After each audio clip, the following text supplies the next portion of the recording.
Joe Rogan Podcast, check it out. The Joe Rogan Experience. Train by day, Joe Rogan Podcast by night, all day.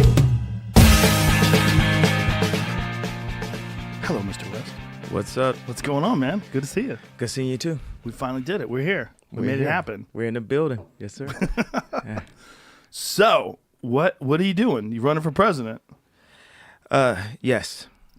What made you decide to do that? Aren't you busy enough? Clothing company, successful rapper, family man. It was something that God put on my heart back in 2015. A few days before the MTV Awards, it hit me in the shower. And when I first thought of it, I just started like laughing to myself. And it like all this like joy came over my body, just through my soul. And I just felt that energy. I felt that spirit. So then 2 days later, I accepted the Michael Jackson Video Vanguard Awards at the MTV Awards. And instead of performing, my array of hit songs, I gave just my perspective on award shows. But always I knew at the end I was going to tell people I'm running for office. I'm running for president in 2020. And, just to have it even took heart to say it in that context. And people were just like, oh, like their minds were blown. And then I was hanging out with I had different friends that were, some people in the music industry, some people tech elites, different things like that. And they would really, they just really took it as a joke. And they're telling me all these millions of reasons why I couldn't run for president. I remember running into Oprah 2 days or 1 day after that. And she's like, you don't want to be president. And, people just, thought projecting, putting this on you. And I remember saying, one of my responses to one of the naysayers was, well, I'll definitely be a billionaire by that time. And not that that's a reason why someone should become president, but it's to say, at that time I was around $50 million in debt. And I knew I had the confidence that I would be able to turn that around.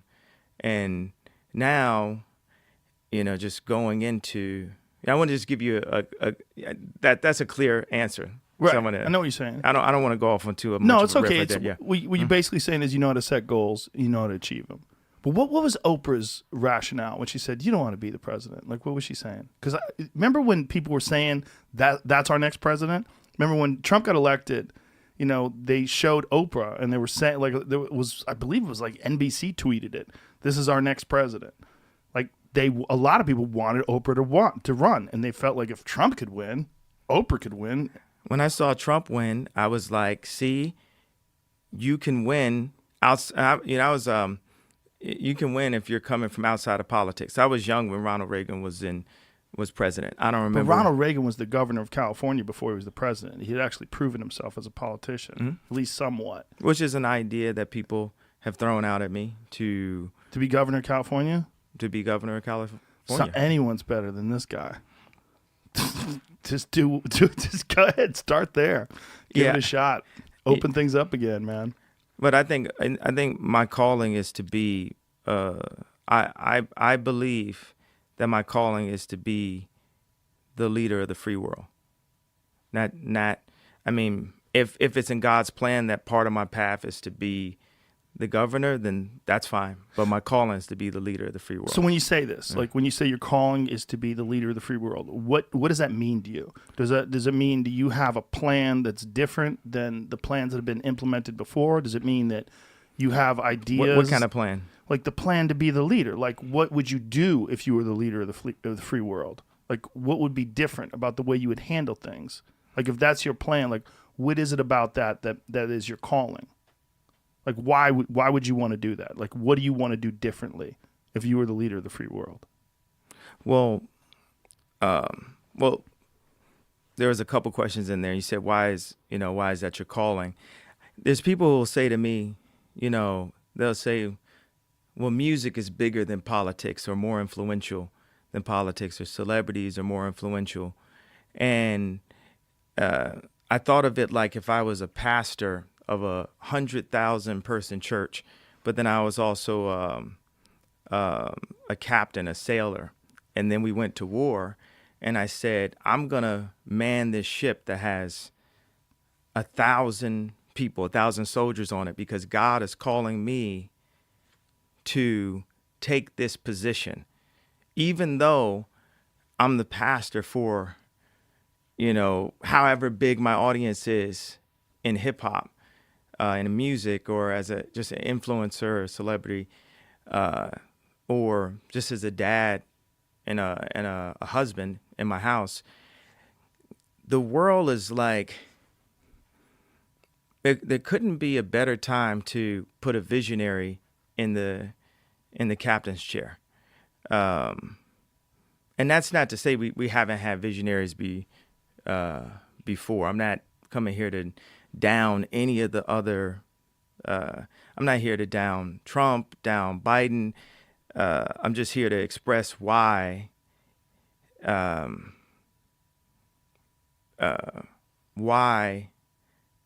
God has called me to take this position. So when you say a visionary, you think of yourself in terms of like as an artist, as a creator, as someone who has these thoughts that they manifest in terms of music and art and creation and design, the things that you do. Mm-hmm. That's why you think you're different as a visionary.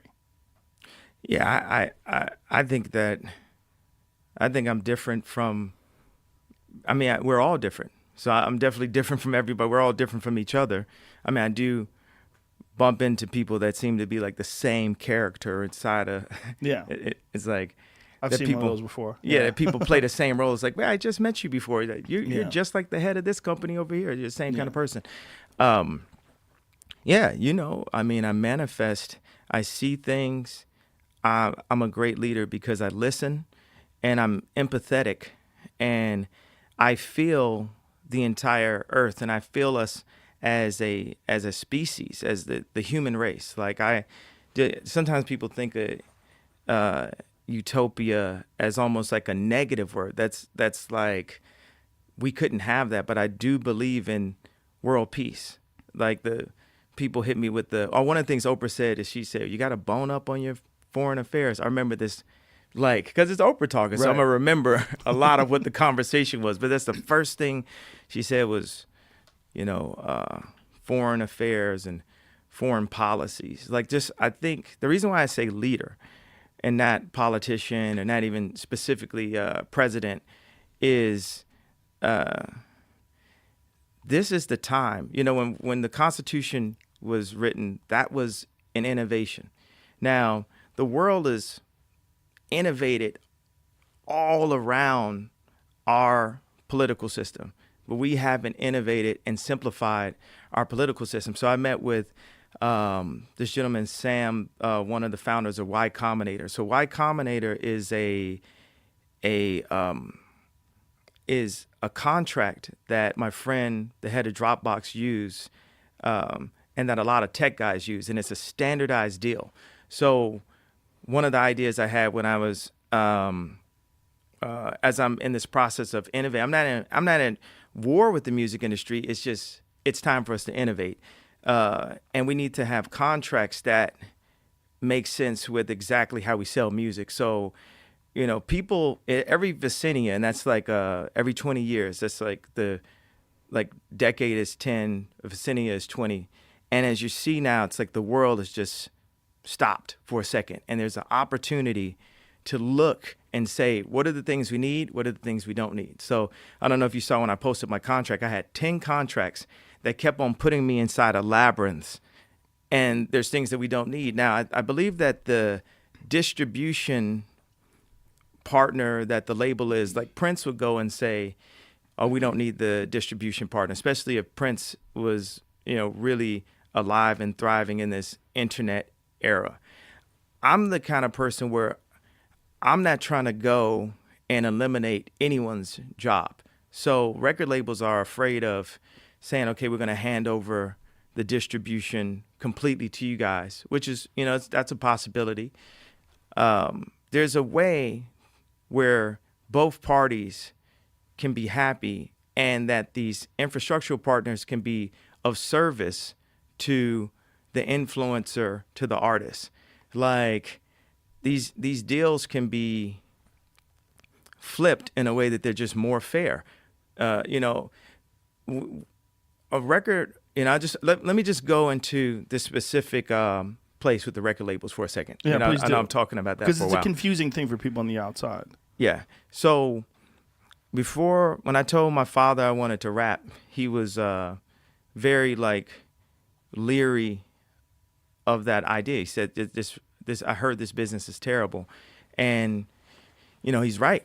Like people are all seeing things that are wrong inside of contracts, turning blind eyes to it, and everyone's responsible. Everyone's a part of it.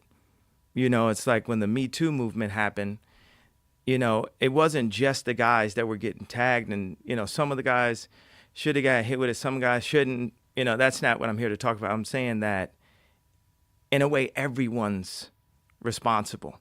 Everyone's a part of the problem. That's why I really love that Black Mirror episode when, you know, everyone was making comments, and anyone that even made a comment, the bees, it was about these, mechanical bees. Anyone, and this is a spoiler alert if you haven't seen this episode, but anyone who made a comment, the bees came to go get them.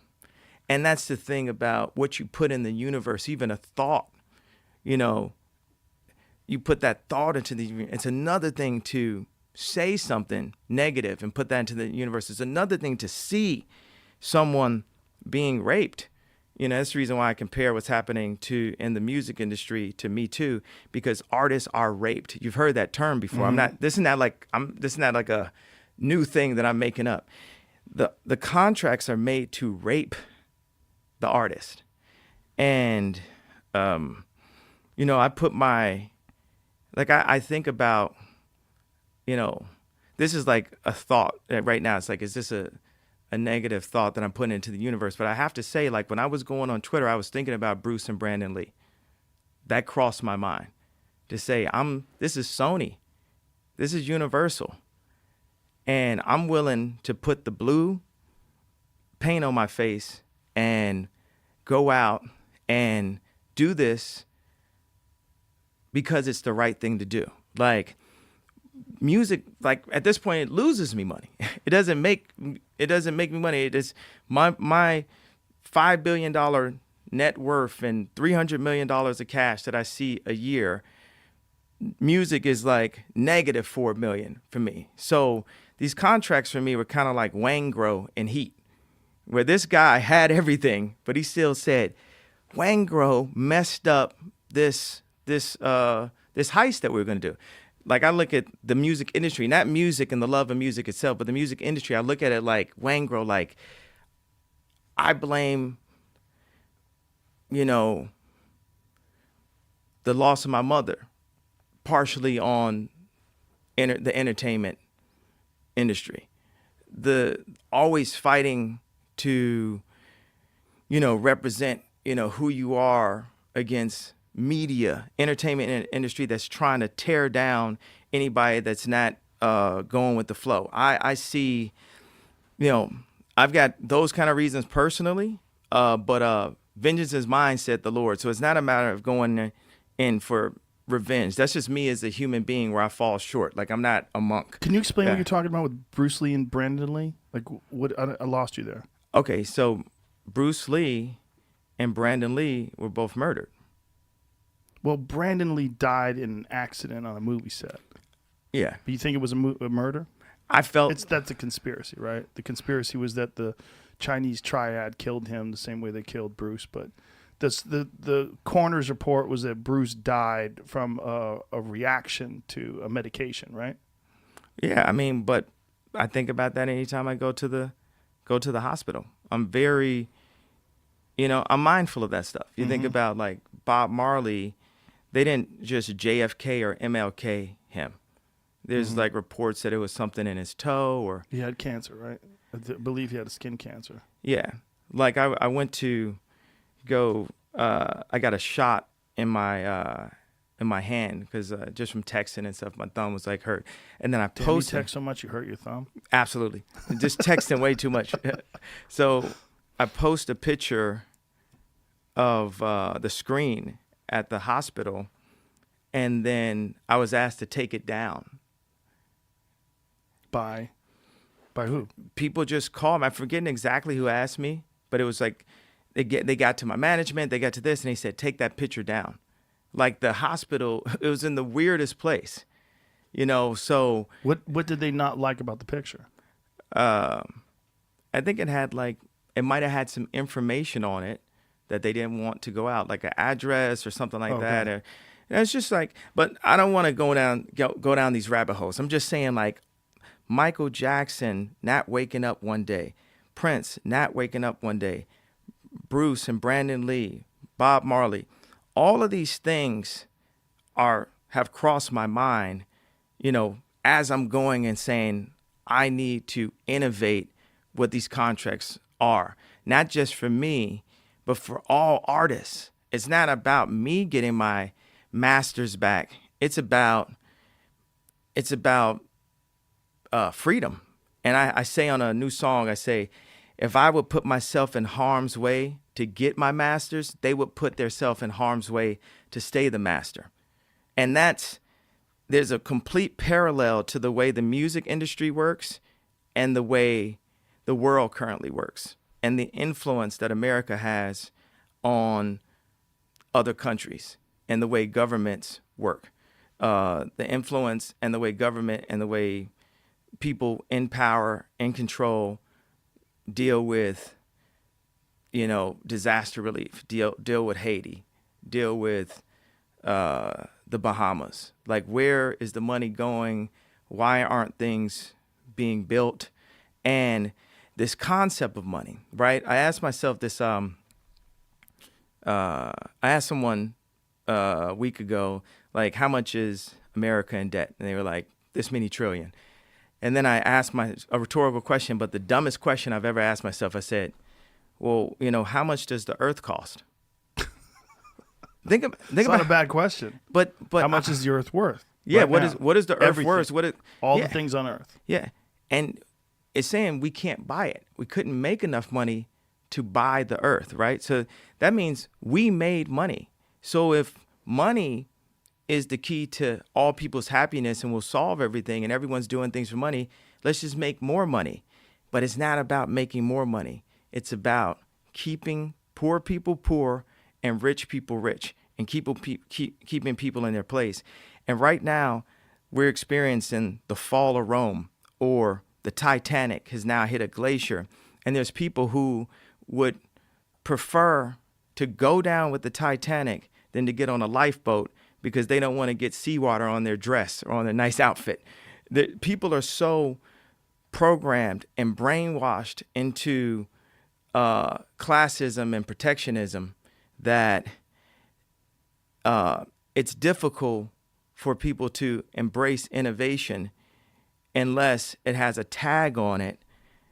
It's got a name brand connected to it that says, with this innovation, you will be better than the person, you'll be better than your next door neighbor. When I made Sunday Service, I completely stopped rapping because I didn't know how to rap for God. All my raps always had like nasty jokes on it. And then, when I went to the hospital, I know you want to get into this. When I went to the hospital in 2016, I wrote Start a Church in Calabasas.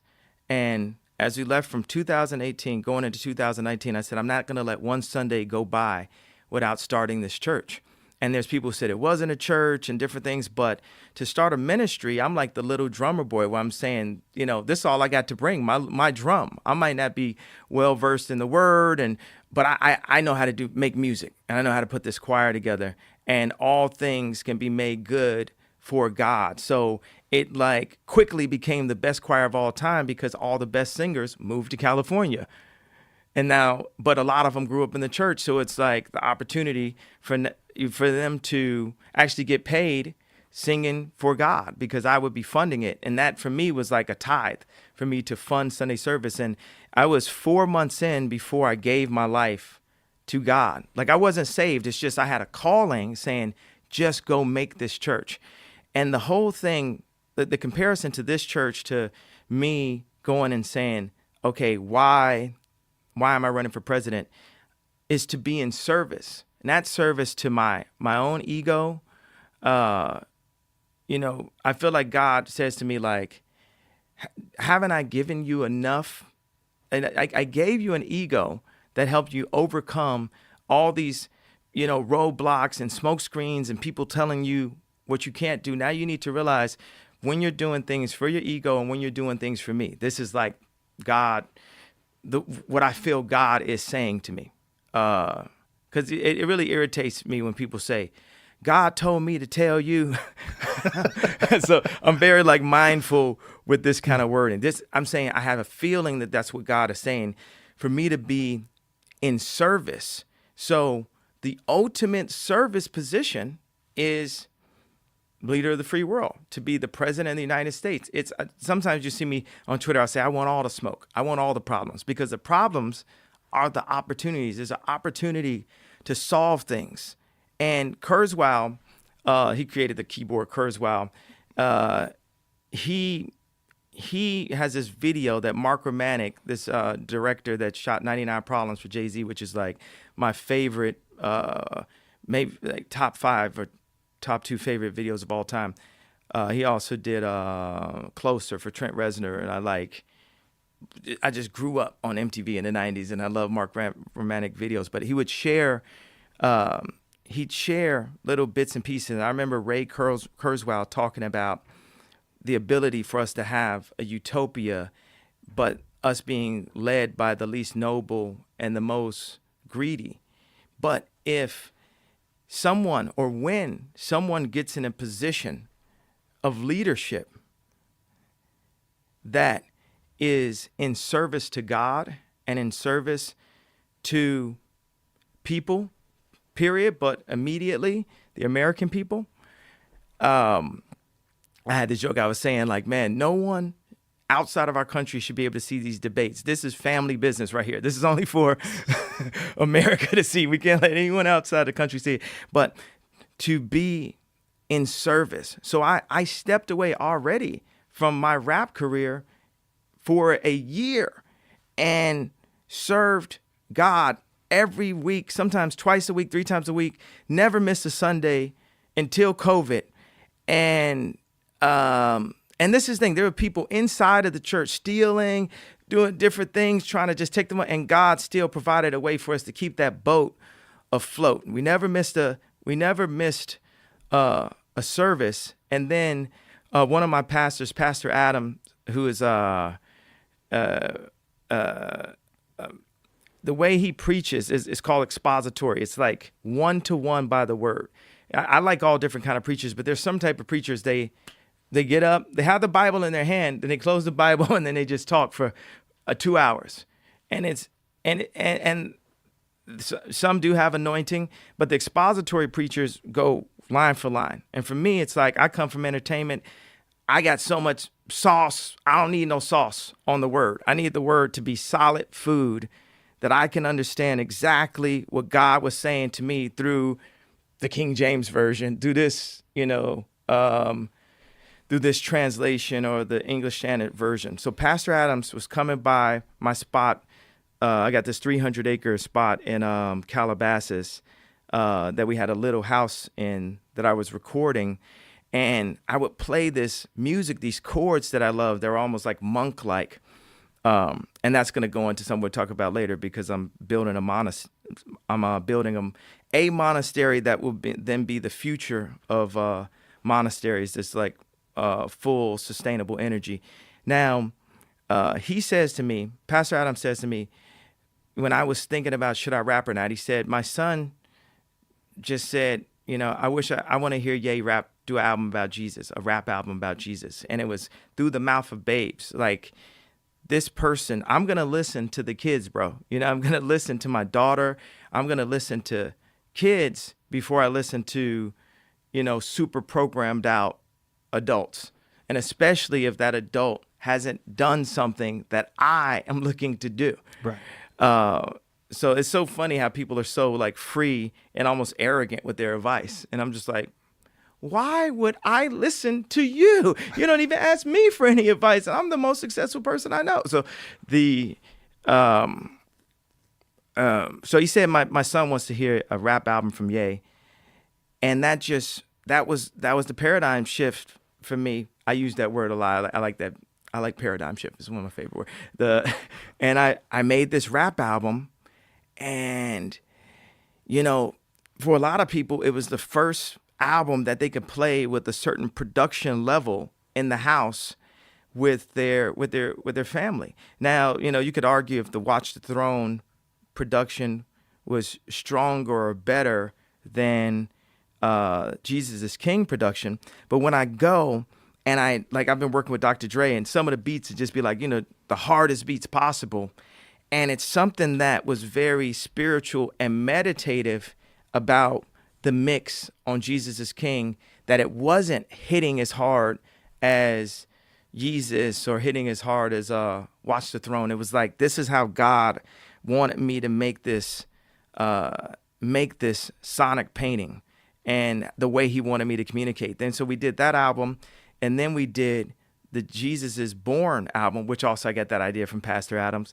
And I mean, there's people who that's the only album they play, and it's just bringing these gospel. And I tell you, like, my formula for these hymns I'm writing, because I'm writing the songs that we're doing at Sunday service is basically my book of hymns for the future gospel university that I'm creating, where I've envisioned and will manifest a 200,000 seat stadium, circular, with 100,000 gospel singers. And people will go to this university and they will train the way, a Russian Olympic swimmer, I picture like they would be in the pool 6 days a week at least, if not 7 days. But for people who sing for the church, or, because it's a tide, it's pro bono, it's all this, like, people don't practice that as much as we practice going to studio to rap, or practice playing basketball if we're in the NBA. So it's making the NBA, so to say, the Coliseum for God. And what that, have you like heard like soccer chants, and and just like 60,000 person. So I envision that for God, 100,000 people, sometimes singing in harmony, sometimes in unison. Glory, glory, oh God Almighty, we lift our hands and give you praise. Glory, glory, oh God Almighty, we lift our hands and give you praise. Glory. But picture 100,000 people in unison, and that feeling, what that would do for our spirits, our souls. It's healing. There's natural forms of healing about our environment, the friends that we're around, what we're wearing, what we're eating, our diet. So Donda is a design company that I formed around 10 years ago. And some of the people that worked at Donda have went on to become heads of fashion houses. Like Virgil's the head of Louis Vuitton, and he was the head of Donda at a certain point. Another guy that worked at Donda is now the head of Givenchy. So this is like the talent pool.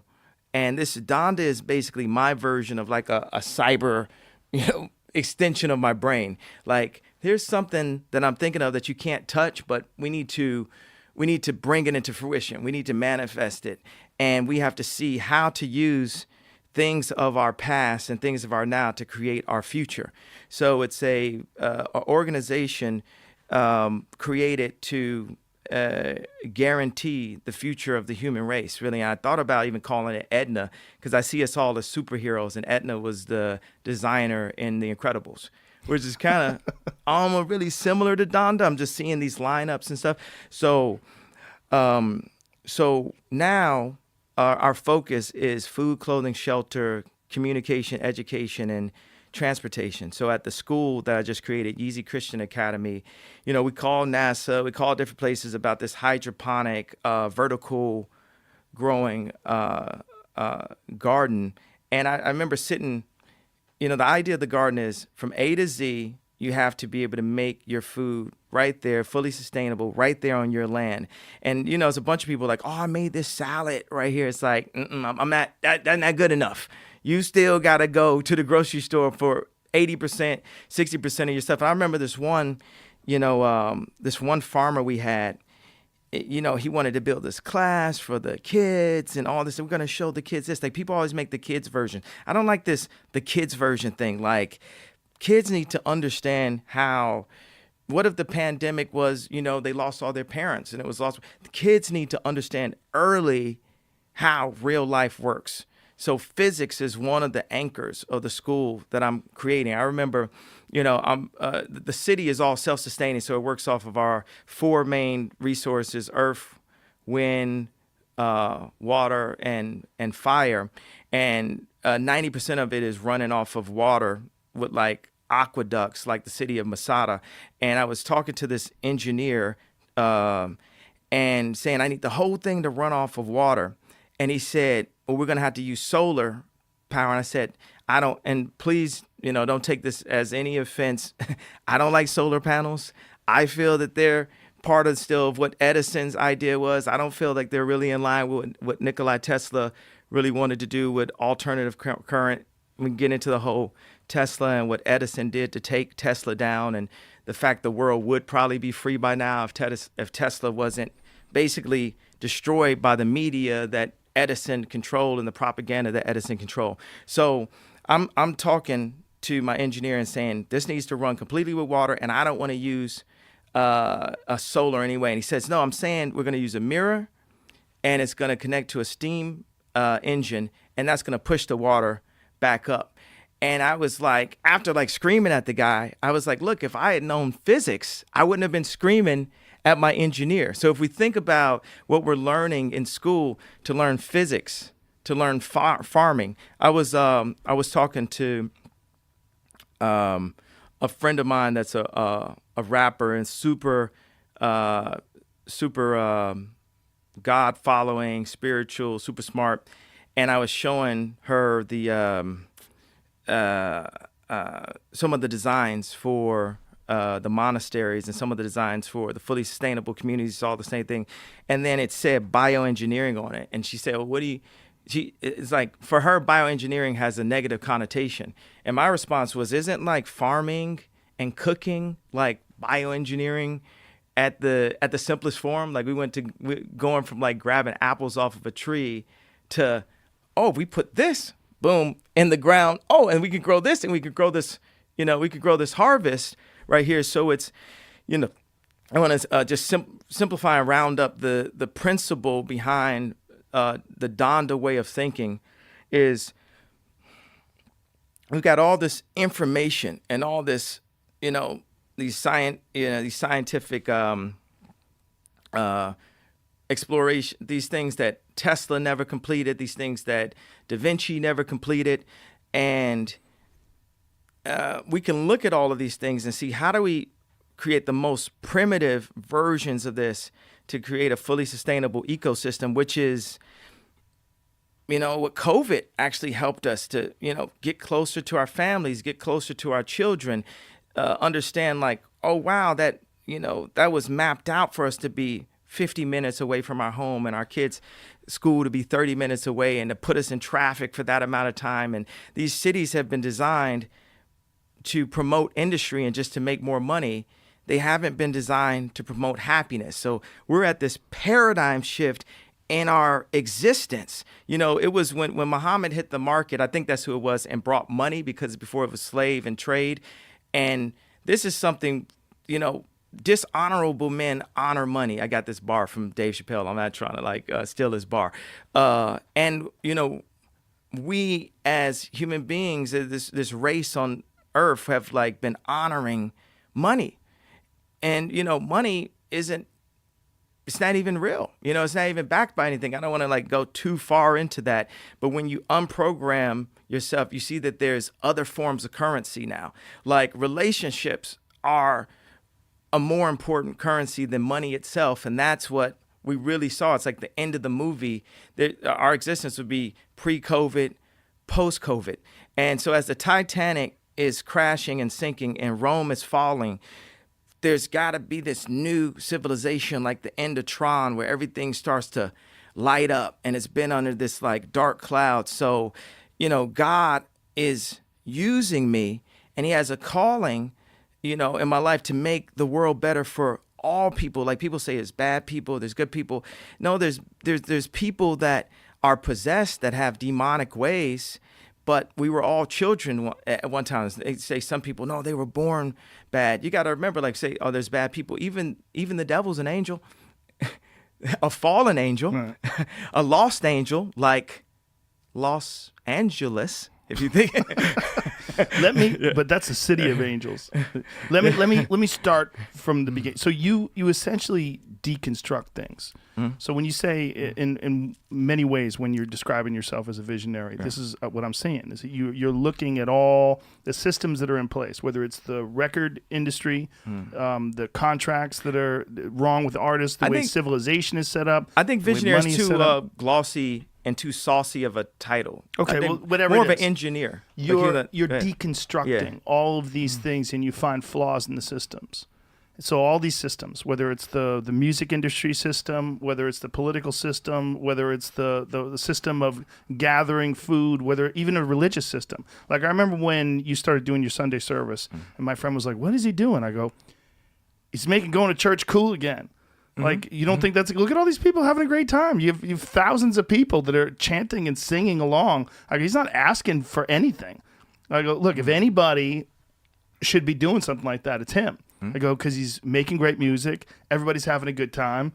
And what do you get out of that? The best thing that people ever get out of church is sense of community, a time where you get together and you all agree this is where you're going to concentrate on good. You're going to concentrate on goodness. You're going to concentrate on trying to find these shared values that are going to help the community. Now you're doing this in this mass form. You got this superstar musician who's doing this in this mass form with thousands and thousands of people in these gigantic areas. Like that's nothing but positive. So you deconstructed the idea of how to do a religious service but make it cool. And now you're thinking about deconstructing all these different things. You're thinking about deconstructing how food is harvested. You're thinking about deconstructing how we make energy. You're literally trying to deconstruct and reimagine the idea of civilization. Yeah, exactly. So talk me through how this starts with you. Were you always religious your whole life? Yes, I was, and then I hit high school. No, it's just So, but you know, when you're a young man and you're a superstar musician and you live in a wild life, what was it that led you back to this? Just a feeling in your life that there was more to life, there was more to your position, there was more to this idea of a calling, that you felt like you could do more. And that it resonated with you more to produce these Sunday services and to start thinking of life in this way, like you can improve things. Yeah, God knocked me off my horse. God literally called me and said, "Okay, now I need you. I need you right now. Not that God needs me. We need God, but He called me to serve Him." And I was tired of serving the music industry, tired of serving, filling up stadiums. The last concert, last tour I did, we had a floating stage. And actually it was a hanging stage, but it looked like it was floating. Mm-hmm. And that's just another thing. That's illusion, where we need to dispel the illusion. I wouldn't even call it the floating stage today, but the whole thing about it is people used to say how I would lose money on tours because I would put so much into the creative. And I was like, wanted to prove, but prove to who? Prove to man, prove to greedy people, that I could make more than anybody. And that's like the gladiator position that all artists are put into. Like, we're in the middle of this Coliseum. Let me show you I can kill more lions and tigers and bears and people and blah, blah, blah than any other gladiator that happened. So that's what I was doing. And then I remember talking to James Terrell, and I was like at the top of my lungs, like screaming about saving ourselves and humanity, and the reason why me and James needed to connect. And then I went to my show, and then it's like my head popped back and the spirit jumped out, and it felt like it was like my mom talking. And the last thing I said was, "This thing is over." And I'm saying it like I sound like my mom, like Donda. Like, that's something she would have said if she was in the physical form when she sees her son, exhausted. Like, I had just went through I had this fashion show. We had this fashion show where we took over MSG and just broke all boundaries, sold 16,000 seats and played the new album. And it was, 1,000 Black people in the show. And you had like all the Young Thug plugging in the iPhone, and Travis and Cudi dancing. He had 50 Cent there, Jay-Z there, Lamar Odom. The first time that people, saw him in walk again was we walked together into the stadium, and he's camo Yeezy jacket, all head to toe. And the reason why that was so important is, like, when he was in a coma, I would come by and play him the new music. And once he was out of the coma, he said that he remembered that music when he was in a coma, and that was the album I was playing that day. So that's the reason why me and Lamar walked in together. And then the next few months later, I did a fashion show, and it started 45 minutes late. And the media, they just killed me. They LeBron'd me, as I would say, like when LeBron went to Miami. And they said, who are you to have a choice? Like what one of my other heroes, Tom Brady, he left. I didn't see no jerseys getting burned, like when LeBron left. So then, less than a week after that, my wife is robbed in Paris. And so we just, because I'm in the middle of a tour while I'm doing the fashion show, while I'm doing this. So we cancel the tour because it's very, traumatic. And then, we start the tour back up and we get back into it.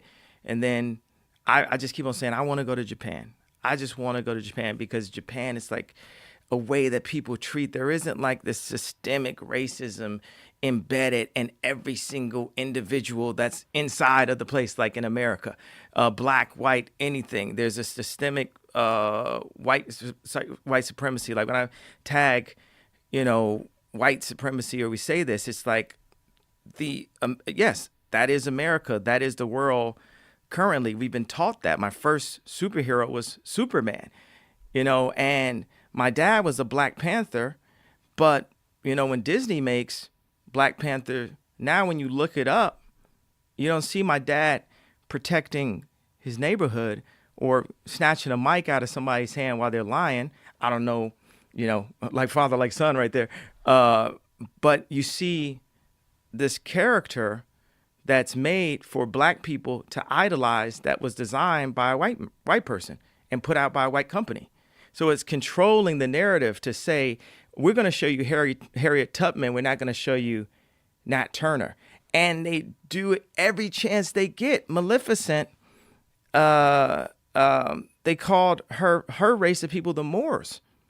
And the Moors are, and I just saw it again. I was just like, yo, if you erase our history, like most Black people, we don't know where we come. We think we came from slaves. We don't know our bloodline. And we're given Black History Month, and we take that like it's some gift to us. No, it's a programming to us. Racism doesn't end until we get to a point where we stop having to put the word Black in front of it, because it's like we're putting the rim a little bit lower for ourselves. Like, it's when I say I'm the second wealthiest Black man in America, like, why do I have to say that? Because obviously if we just go on wealth, period, or what we call wealth, like financial wealth, that scorecard, I'd be like, I'm the 78th wealthiest man in America. But we shouldn't have to have a special box, a special month, because also what they show in Black History Month is us getting hosed down, reminding us that we were slaves. Like, what if we had, remember when I cheated on you month? Like, remember when you first found the text messages? Remember, how does that make you feel? It makes you feel depleted and defeated. It's no matter what religion you are, what we can agree on is it is always now. But now is the shortest moment of our life. It's gone in an instant. The longest moments of our life are our memories and our imaginations. Think about how long a kid imagines Christmas versus how long Christmas really is. And when you think back to your Christmas, are you under the table like Jim Carrey in Eternal Sunshine for the Spotless Mind, like under a chair, or are you a giant? Are you a king? Are you what Black History Month has told you you are? And this is me speaking to Black people specifically in America, that I know people who would kill someone or have a gun or in their own hood and be afraid to go downtown and literally be like afraid of white people. Like the most gangsters wouldn't go downtown, and that's just a programming, but that program is inside of the curriculum. It's inside of the media. It goes to this whole idea of Ye. When people say, "Is Ye crazy? Is Ye narcissistic? Is Ye an egomaniac? Is Ye self-absorbed? Is Ye all these?" No, Ye know who Ye is. I know who I am, and I'm not fin to bow to an idea that you want to have of me. I am going to be the full idea that God has of me. And when I do things that God don't like, I'm being the lesser version of me. This is where in my weakness, God becomes strong. I have to be the higher me when people are downing me. It's not like me fighting fire with fire and me attacking, or as you say, like, stooping to that level. It's like the devil will use you against you. You become your own worst enemy. And I just went on a riff right there, but the thing is, isn't that what you do though? Like, yeah. One of the things that when anybody ever talks about you to me, they say, well, he's all over the place. And I say, I think that he's got a different power source. Like, if you look at the way everybody interfaces with the world, if there's a universal power, most people have like a 20-watt charger. The way I describe you, I say, I think that motherfucker's got like a 150-watt charger, and these ideas are just coming at him. So you do go on these rants that sometimes need to be dissected into individual things, but overall, you're incredibly productive. So my question is, why do people think there's something wrong with you? Yeah. But I legitimately, like, you've been medicated. They've put you away, right? They've brought you to how did that happen? Well, I'll say these two things. I think very three-dimensionally. I don't think in the black and white lines that I've been programmed to think in. And I think in full color. So when I talk, I have to describe a thought in 5 ways. We enjoy food that has multiple seasoning in it. We enjoy music that has multiple instruments. So when I talk, it's not a rant, it's a symphony of ideas. And when you collect them, you say, oh, these are all these things that connect. Yeah, I just tell the truth, and telling the truth is crazy in a world full of lies. That's simply it. But none of the things you're saying are crazy. None of the things you said are crazy. It's fascinating the way you think. because I can see that you're thinking in all these different layers and you're looking at things from all these different perspectives, and they all come together out of your mouth in like a tornado of ideas. Now, if someone wants to just have a conversation with you back and forth, I could see where they would go, "The guy's crazy. He just doesn't stop. He's just ranting." But what I'm seeing is just you're a very thorough thinker. You're thinking at things independently, but you're thinking at things in a massive perspective. Now, who convinced you that that's bad? Have you always been this way, or were you less? Was it less manageable before? Did you have issues with it before? Yeah, I believe before I found Christ and gave my life to God, I would try to lean on my own understanding, and the universe is like a black hole of information. What do you mean by your own understanding? Meaning, when people ask Einstein, said, "You're the smartest person. What would you like to know?"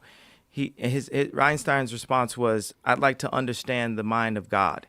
Meaning God is all knowing, and we can only know or see. And for me as a visionary, we can only know or see what God allows us to see and what He feels we're ready to see and understand, to maximize what our Maslow's hierarchy of need chart is. What sets our dopamines, what sets our serotonins off, what makes us feel good.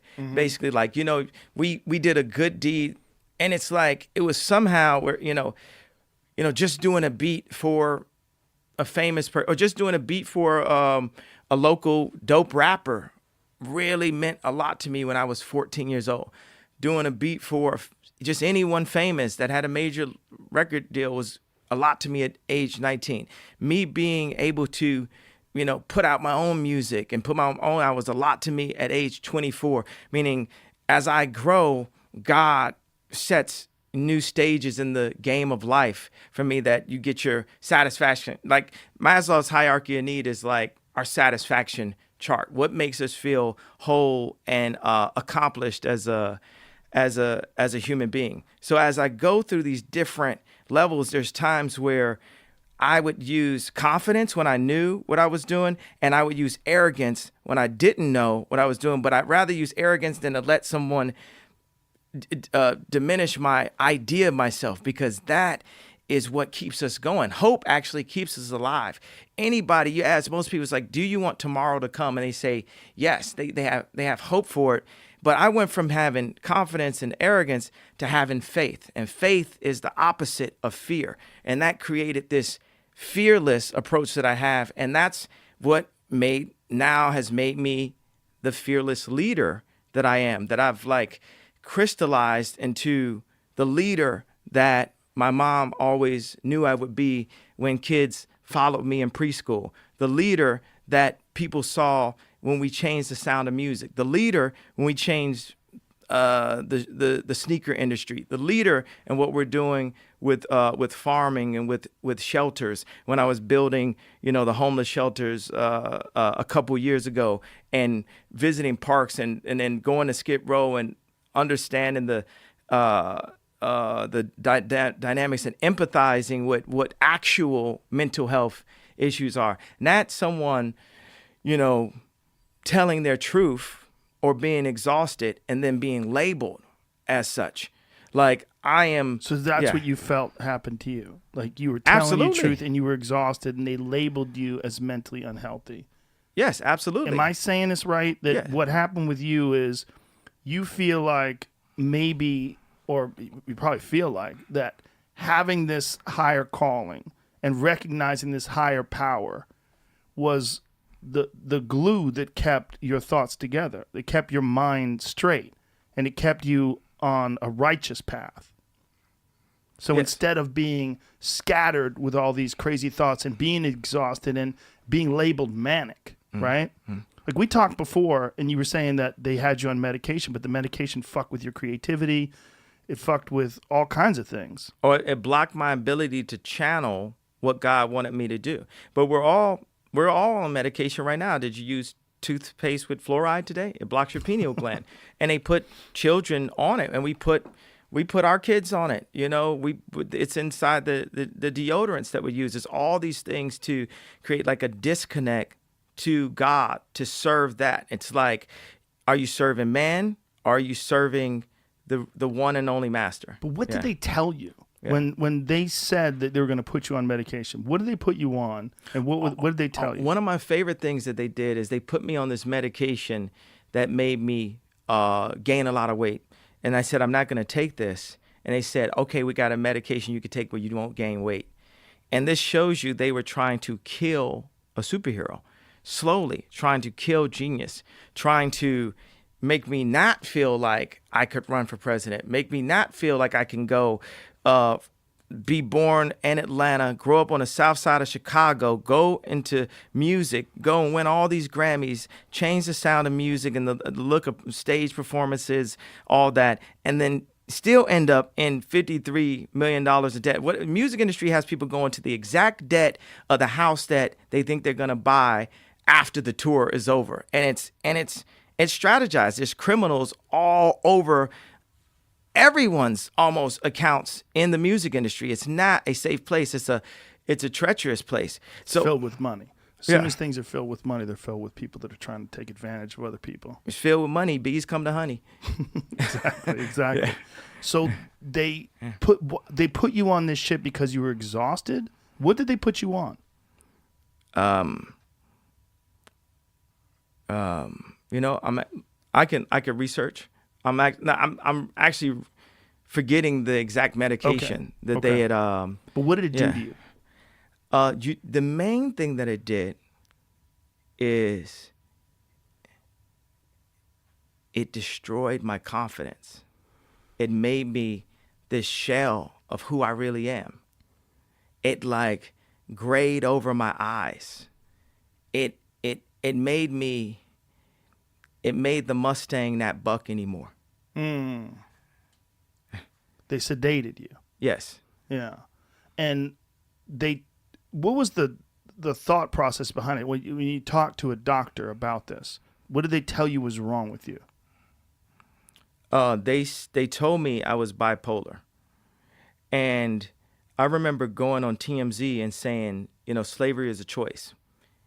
And they medicated me for saying that, for having that opinion and saying it out loud. But as I put those contracts up, I'm saying, this is a choice. As you didn't mean people being abducted and brought into slavery and put into chains was a choice. What you were talking about is people making decisions that would enslave them financially and enslave their life. Yeah. But it was taken out of context, and it was taken in the least charitable way, and they decided to try to say, look at crazy Kanye, look at this shit he's saying. Yeah. And then they medicate you. Yes. And the media is always taking anything out of context that isn't a part of the overall narrative. Yeah. That because there's, like Hollywood and media has controlled so much of the narrative. And then you had Silicon Valley. And that's what's so beautiful about one of my heroes, Steve Jobs, because there wouldn't be a Silicon Valley, or Silicon Valley wouldn't be what it is today if Steve Jobs didn't make information accessible like this, which is still a bit controlled, but it feels like Twitter is the safest, freest mass platform to communicate on. And, it's like they mess with Jack because of that, Well, it's still censored. There's a lot of issues now, but I think that's internal. I think that's people that are working there that are woke, that want to stop people from saying certain things.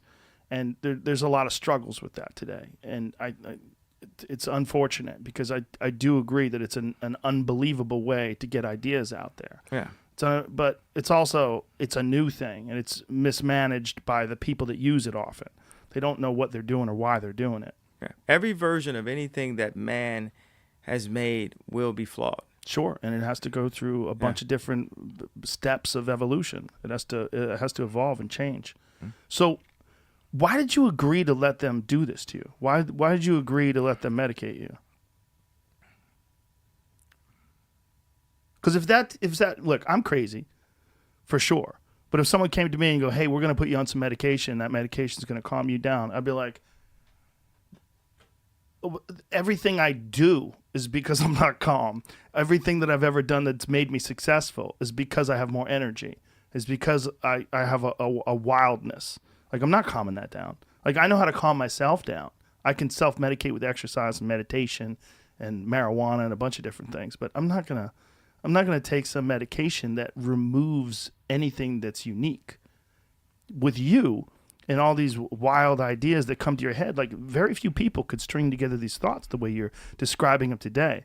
If somebody asked me if there's anything wrong with him, he's filled with awesome. Like, what's wrong with that? If you can keep that together, what you just did, the way you just described, reimagining civilization, reimagining church, reimagining the food supplies, there's nothing bad about that. This is all very interesting and very good. Like, I would never say that's bad. But are you this way all the time? Or is there good versions of Kanye and versions of Kanye where you don't feel like you have a grip on these thoughts? You know, what I love is there was some perspectives that people showed about what a true manic episode really looks like after I was in South Carolina. And this one guy was talking about his mom being in an episode and kidnapping his brother and, you know, like proper extreme cases. You know, I cried and was gut wrenched, like, at the, I don't even like to say out loud what I said on South Carolina, but the idea of, you know, I'm just trying to word it in a way that's really safe and covers my family. People saw this clip of me crying. Some people didn't know what I was crying about, but I was crying about that there was a possible chance. You know, I'm looking at a way to say this. I know what you're going to say. That there was a chance that, you know, that we didn't make, that Kim and I didn't make the family we have today. That's my most like family friendly, you know, way to word that. And just the idea of it just tears me up inside, that I was a part of a culture that promotes this kind of thing. Like, one of the major statistics on the subject of life is that the greatest advocates for the A word are men from ages 31 to 37. And that's how old I was. And I felt like I was too busy. My dad felt like he was too busy for me. And we have a culture of that. And they have child rebel soldiers that were in Africa that would be doped up and psyched out and made to kill their parents.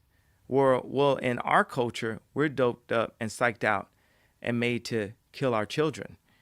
You know, we have to decouple the conversation of Planned Parenthood and woman's choice.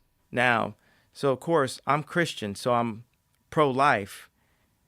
And when I go into office, I'm not changing laws because I realize we live in an imperfect world, in an imperfect society. What I will be presenting is a plan A. And we've already started to work on plan A to change the connotation of orphanages, to change the connotation of foster care, and not just change the connotation, you know, verbally, but to create places that are to the level of like the Amon Giri in Disney World had a kid.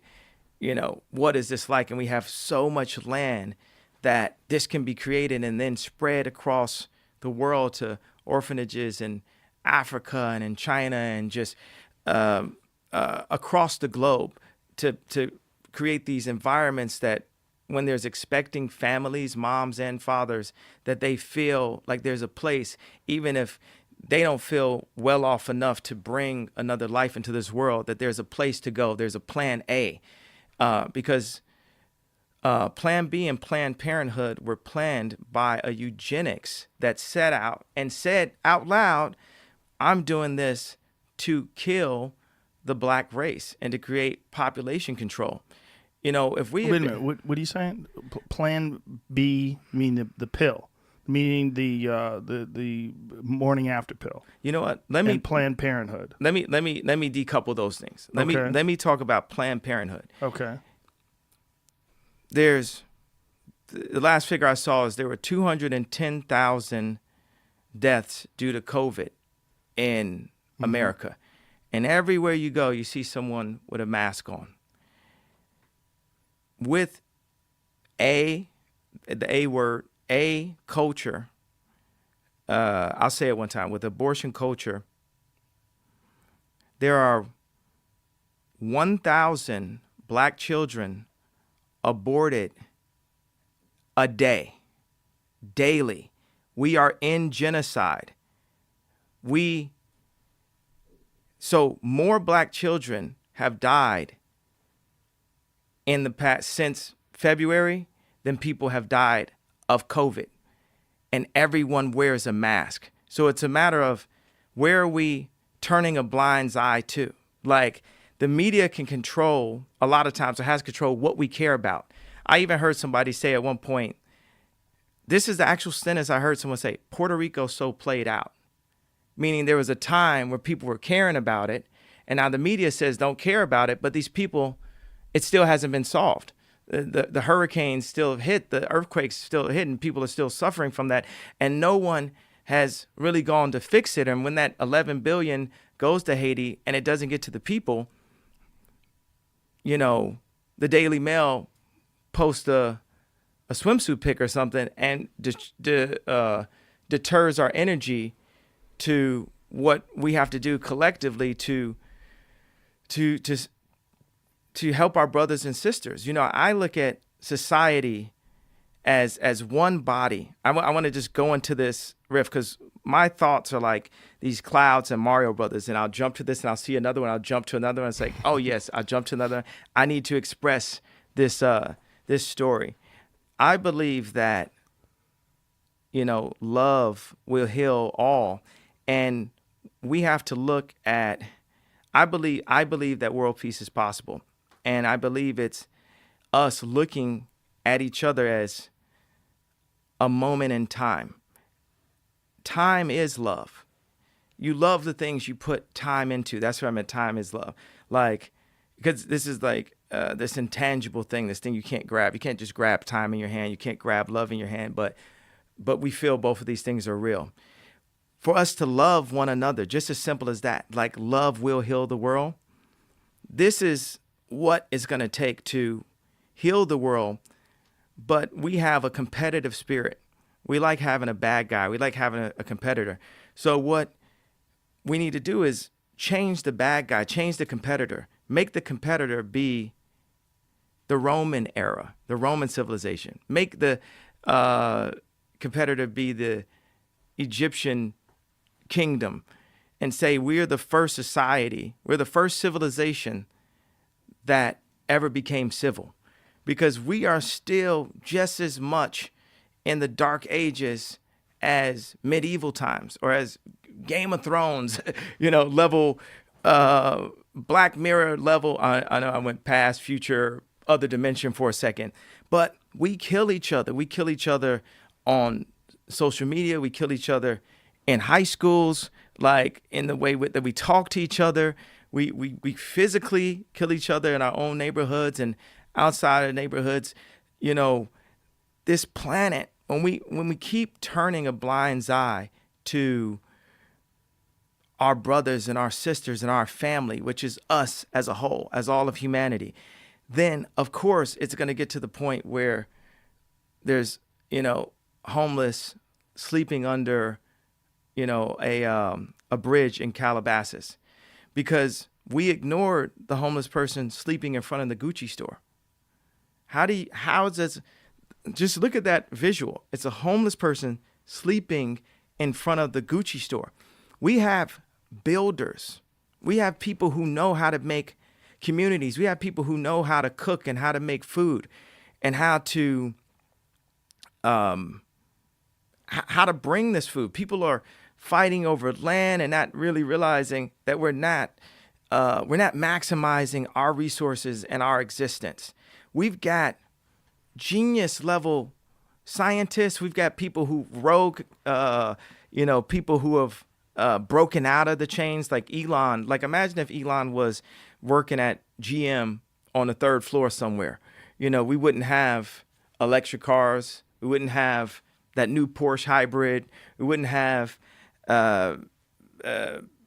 what's happening with, Hyperloop. Imagine if the guy that started Airbnb was shut down, or the guys who started Uber were shut down. All of these people who break away and then create the new society and the next frontier of where we're going. People, like I've said, like, it feels to me like MIT is a place that has to be funded by people who want to take the smartest people on the planet and make them work on the smallest things that won't change anything. And I've talked to people from MIT, and I could look at this brilliant person I was talking from MIT, and he was afraid. Everything was fear. Everything was about his girlfriend's pregnant, and we just got a house, and I don't want to do anything to change this. And this is like one of the most brilliant people on the planet. But if you mix brilliance with bravery, that we can ignite something. Even this conversation alone can ignite the people that are going to change the world, because there's people who have been anointed. You can't teach the brilliance and the anointings. There's people who hit the game of life, and they've got something that they're going to do no matter what school they go to. They just know how to do it. They knew how to do it before they got here, and they were going to do it. And these people just need to see what it looks like to overcome the smoke screens of public humiliation, of bankruptcy. I was in debt. The fear of loss. I lost my mom. Or the fear of death. What other fears are there? There's a lot of fears. But the thing is, when you remove, like even in the schools, you remove prayer, you remove God, you remove the fear of God, you create the possibility of the fear of everything else. But watch this. If you instill the fear of God, you eliminate the fear of anything else. And it's not that I am fearless. I am definitely shaking and in so much fear of my Father.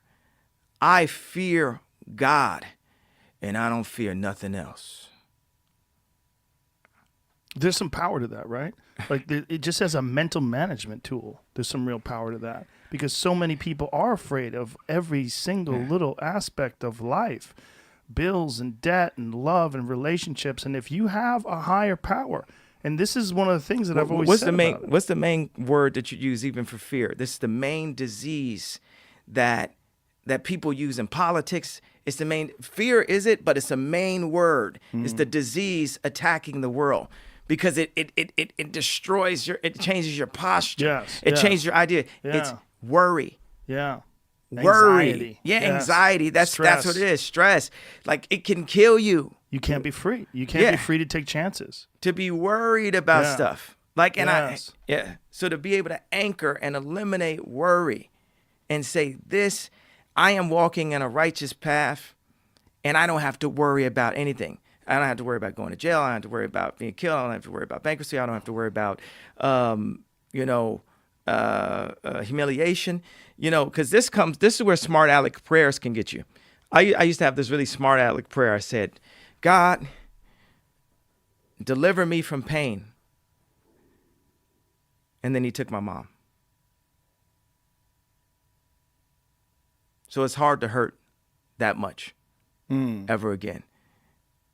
And created almost like a character, like Deadpool. I'm like Deadpool for God. Like, there's no noise, there's no human noise that can. And if someone tried to, there was a friend of mine that did like a really bad move where he tried to say, I was using this lawyer, and I was about to work with him, and he said, the lawyer said he wouldn't work with you until you get my contract done. And I was just like, do you not know me at all? I'd be the type to cut off my own. If my hands are like this, I'll cut off my own hand. I come back in the room. They'd be like, yo, what you doing here? I thought we tied you up. I'd be like, and then I go just make like a Luke Skywalker, hand. And this is one thing I want to say, like, and this is about to make me mad right here. The first time you can see me get mad in the interview. They said that George Lucas's prequels are worse than the corporate made Disney Star Wars. I'll get mad at that too. Like that's fucking ridiculous. Revenge of the Sith. We saw how Darth Vader was made. Yeah. Like I watched that like 10 times during COVID.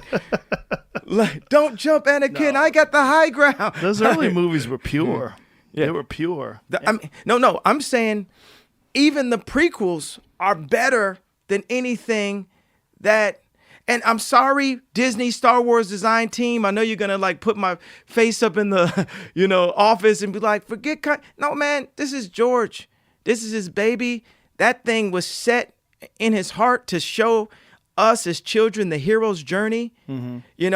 And these like, how can we run it back and replay? Like even at Disney, there's people, at Pixar that have left. People have left, where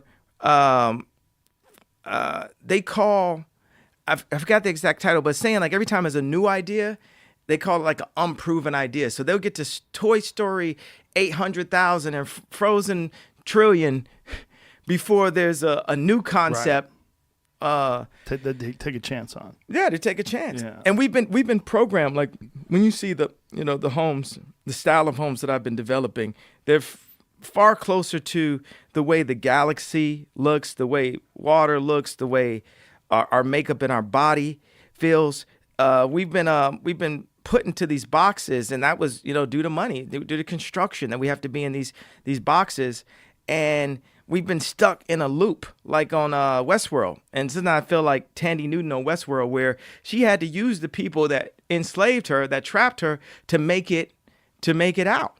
Mm-hmm. And it's funny when I like the box, and when I'm talking about farming, I had a point about farming that I didn't finish earlier. I hired this guy to do the A to Z concept. I made it plain as day. Make it so everything we cook in the kitchen at the school, we plant it here. And they would just do it to 70%. They do it to 60%. Earlier when I had that point, I went to this whole riff about children needing to learn physics and children needing to learn how to really do things and not having this separated thing. Like, we are programmed to lock ourselves in a box. And what's amazing right now is the opportunity and the platform that we have, that the world is hurting for everyone, for those that are in power, for those that are inside the program. Even those that are in power are still a part of the program. And, I read this tweet that someone said, I finished watching Netflix, what's next? And that's so true, that we can't even program enough to satisfy ourselves. The program is done. Forrest Gump has stopped running and just turned around. It's like all of this thing is a setup. The concerts that musicians go to where we don't, we're not thinking about the fact that we're not getting the lion's share of our masters because we're making the money on tour, and then tour has girls, and tour has the arena singing your song. I need you right now. Did you do good, champ? With Floyd Mayweather, is such a hero of mine and so excellent because he is a champion, right? But then also, he wasn't afraid to say, I do my deals, I make my money. And what I like is, he didn't let the older system tell him how to spend his money or how to show his money. It was up to him because he's his own king. God is the king of us all, but he's his own king.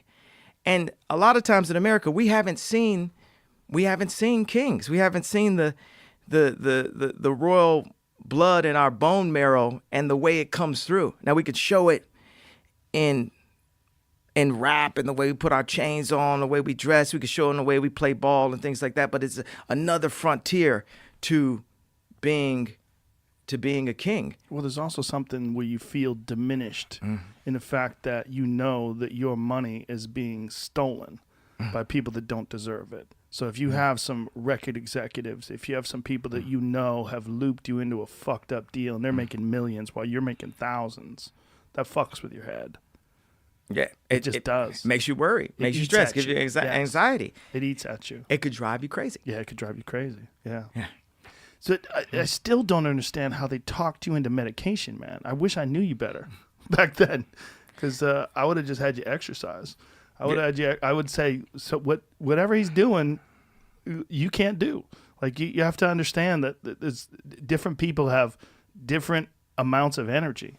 They have you have this ability to have these like really all-encompassing thoughts where you have these long trains of ideas and thoughts in your head and you're implementing them. This is all good. This is a powerful thing. I don't think it's a negative thing at all.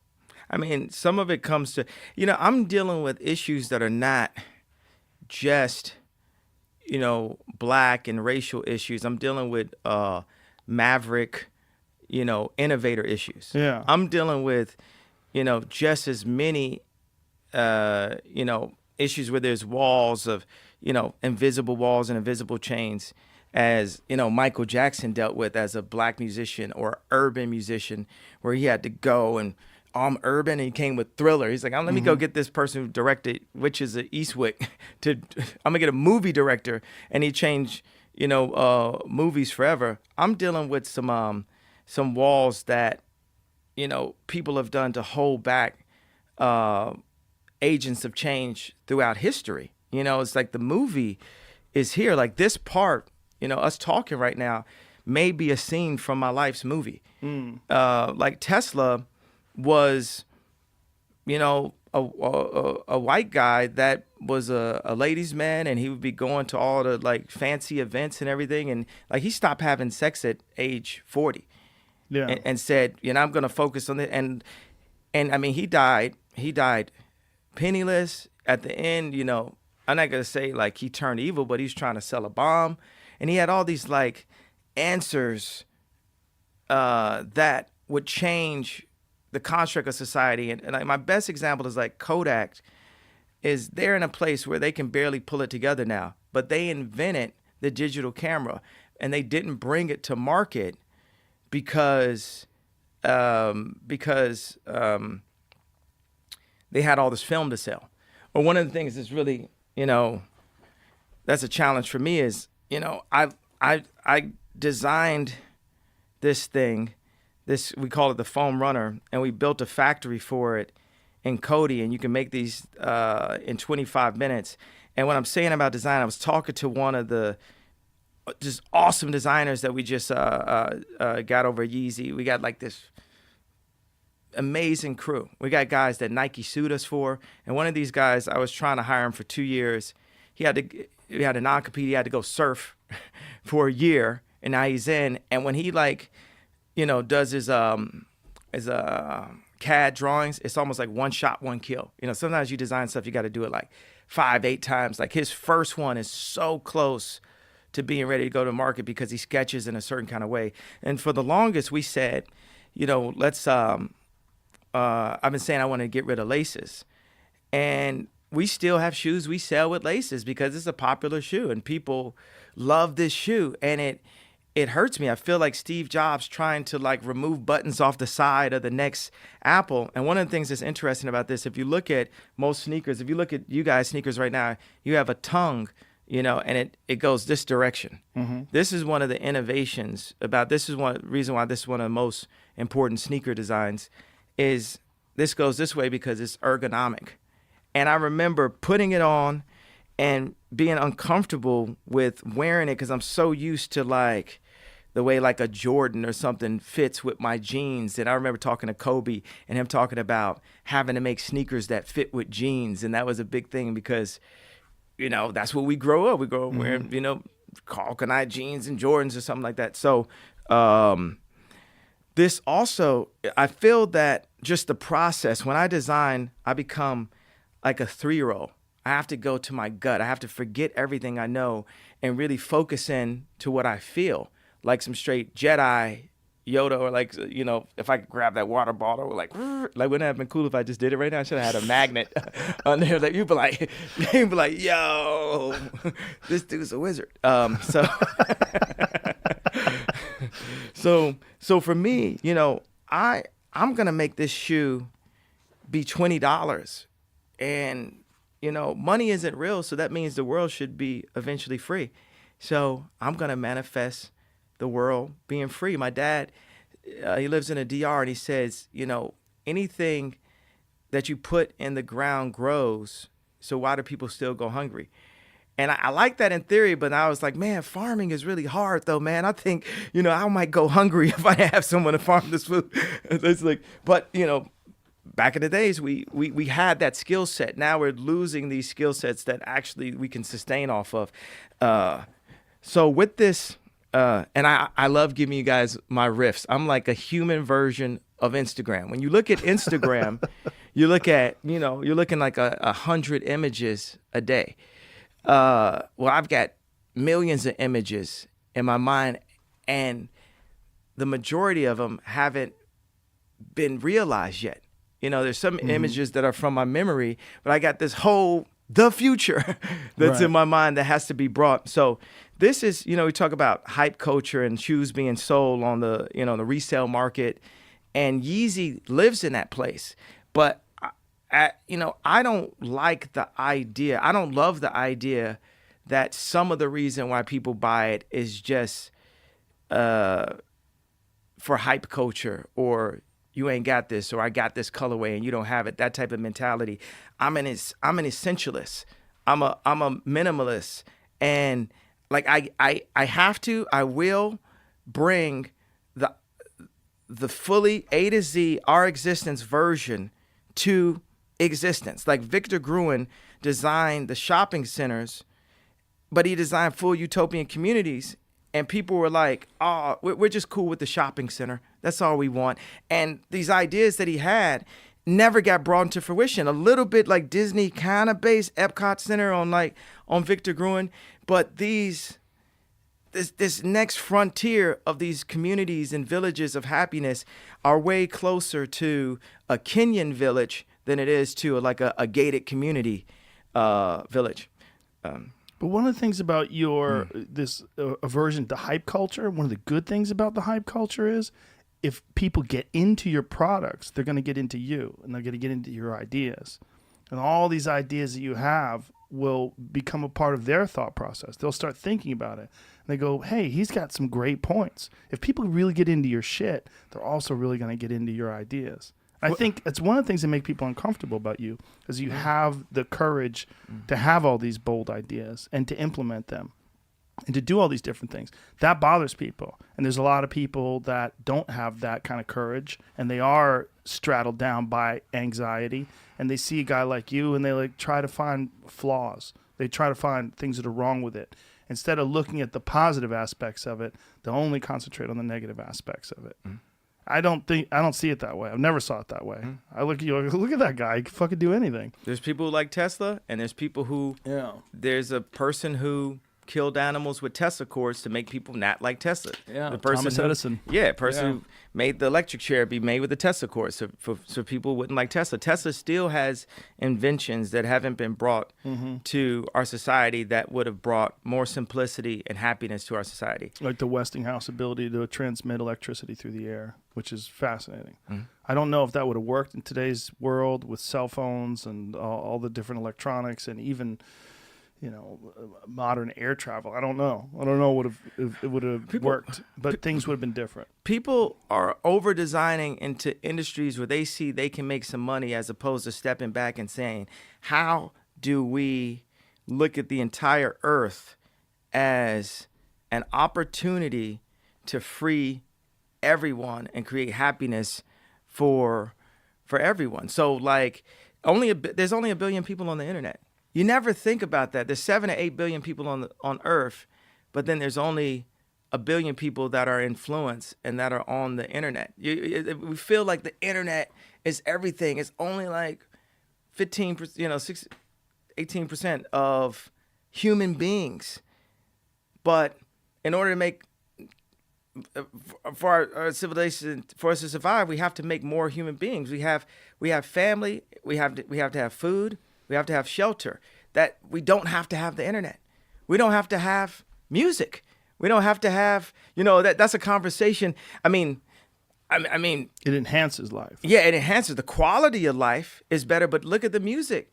Look at what the information we're putting in it. Like, I feel bad when I hear rap songs. I feel bad even the stuff that I just recently put out. I was like, how you listen to lames? They the imitation, man. Like, why is that's just, I don't like that message, because we're all the imitation of our parents, and imitation of this, imitation, and then imitation of Adam and Eve. We're all the next versions. There should be the V2, V3, V4. Like, Michelangelo and Da Vinci had the same teacher. There's times where, my people who work with me, or say like my mentees or whatever, will go out and they'll do something that I wanted to do, and then I'm torn, because as a man, I'm jealous and I'm proud at the same time, and it's like a father-son relationship. Because sometimes when the son goes out and is more successful at things, the father wants to say that's a good job, but every time the son does something that's a good job, it reminds the father of his failures. Yes. So it's just, it's a strong dynamic that's where I have to lean on God to not be like, this prick that's jealous of, people who are innovating or taking, the goal line. Because we got to realize we're in a relay race of humanity. At a certain point, whoever, what the inventors in the past did is now handed over to the inventors today, that are handed over to the next inventors.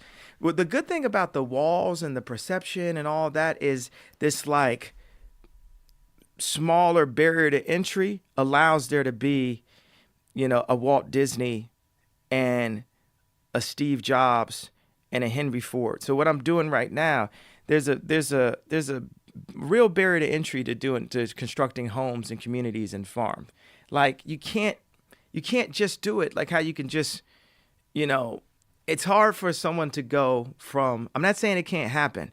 I'm just saying that it's difficult for someone to go from, programming and putting their music out on the internet today to what it was that Michael Jackson had to do. That barrier to entry was so hard for him.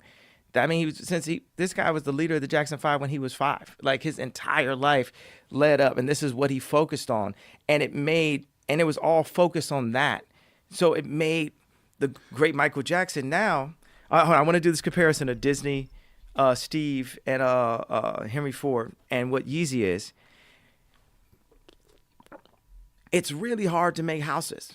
It's like a corrupt industry also. You got how many times have you started on a house and contractors like start overcharging for stuff, and the budget ends up being twice the amount and it's twice as long?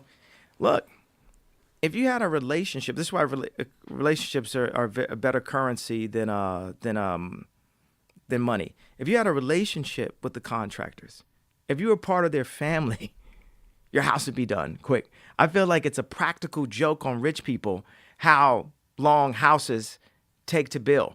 I was in the airport, and there was a first class line that was super slow, and there was a coach area with like 8 openings, and there was no one in it. And then I hopped out, and this other gentleman hopped out with me and went through that line, and we went through.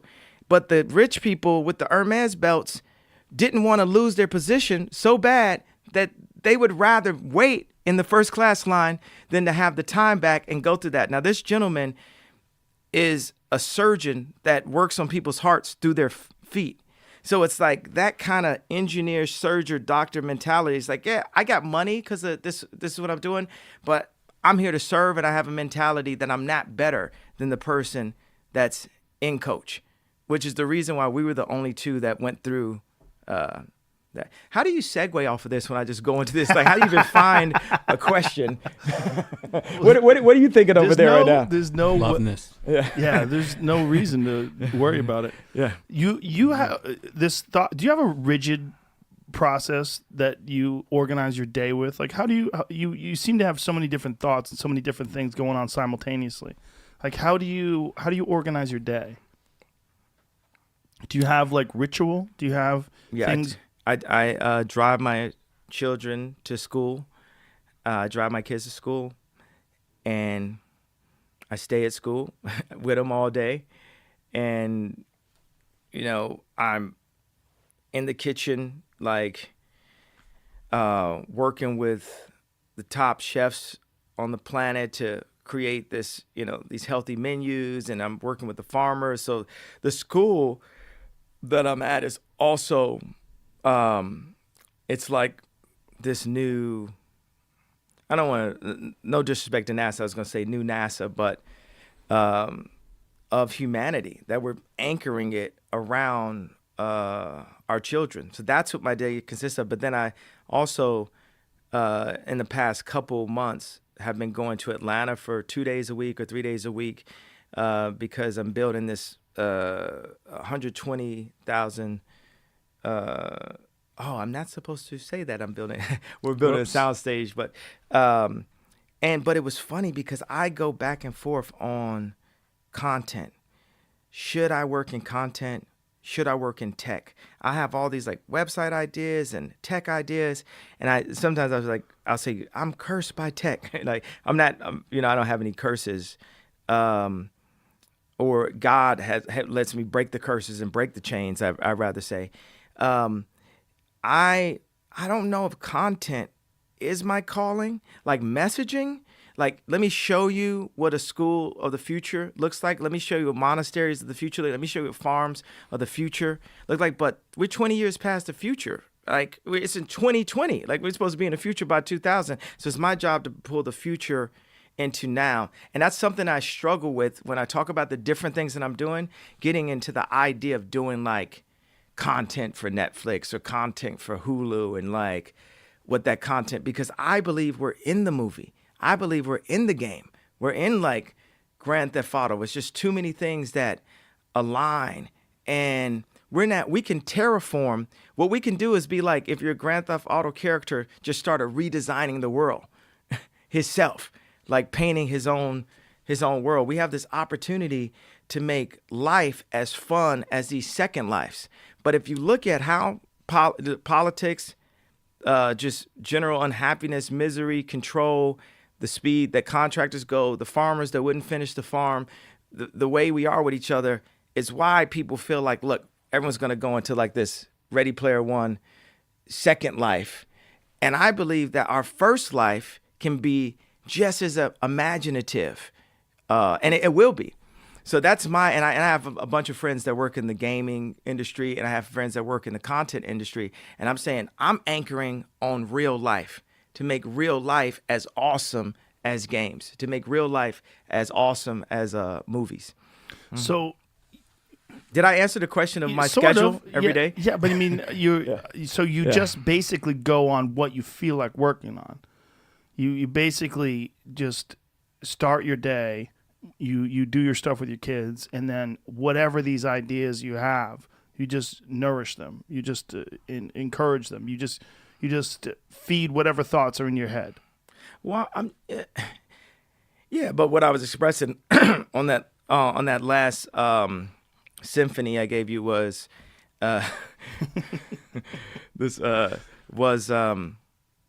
that I do have this challenge. That's where I'm designing. I'm actually designing what I'm doing with my time, saying, should I be even taking a meeting? Like when I take a meeting, this is how I know if it's a good or bad meeting. If someone's talking to me and I just get sleepy, I know that that's not what I should do. But if someone's talking, I'm, energized. I like saying the word energized over the word excited, because this is what they do to all of us. They get us excited and anxiety. They kind of go together. Like someone can say, hey, I got you a new car, and it's across the street. and you get so excited, you run across the street, get hit by a car, trying to run to your new. But if you're energized about having the car, perhaps you look both ways. See, I played this dictionary game with this small Webster Pocket dictionary, and we'll go to a page and say, go to a page with the word help on it. And we say, highlight all the words you think are positive. And then we talk about it afterwards. Why do you think that's positive? So the word help is it's like a bad leg on a table. You think you could stand on it, but if you stand right there, that table could flip over. The fourth definition in the word help is to ignore.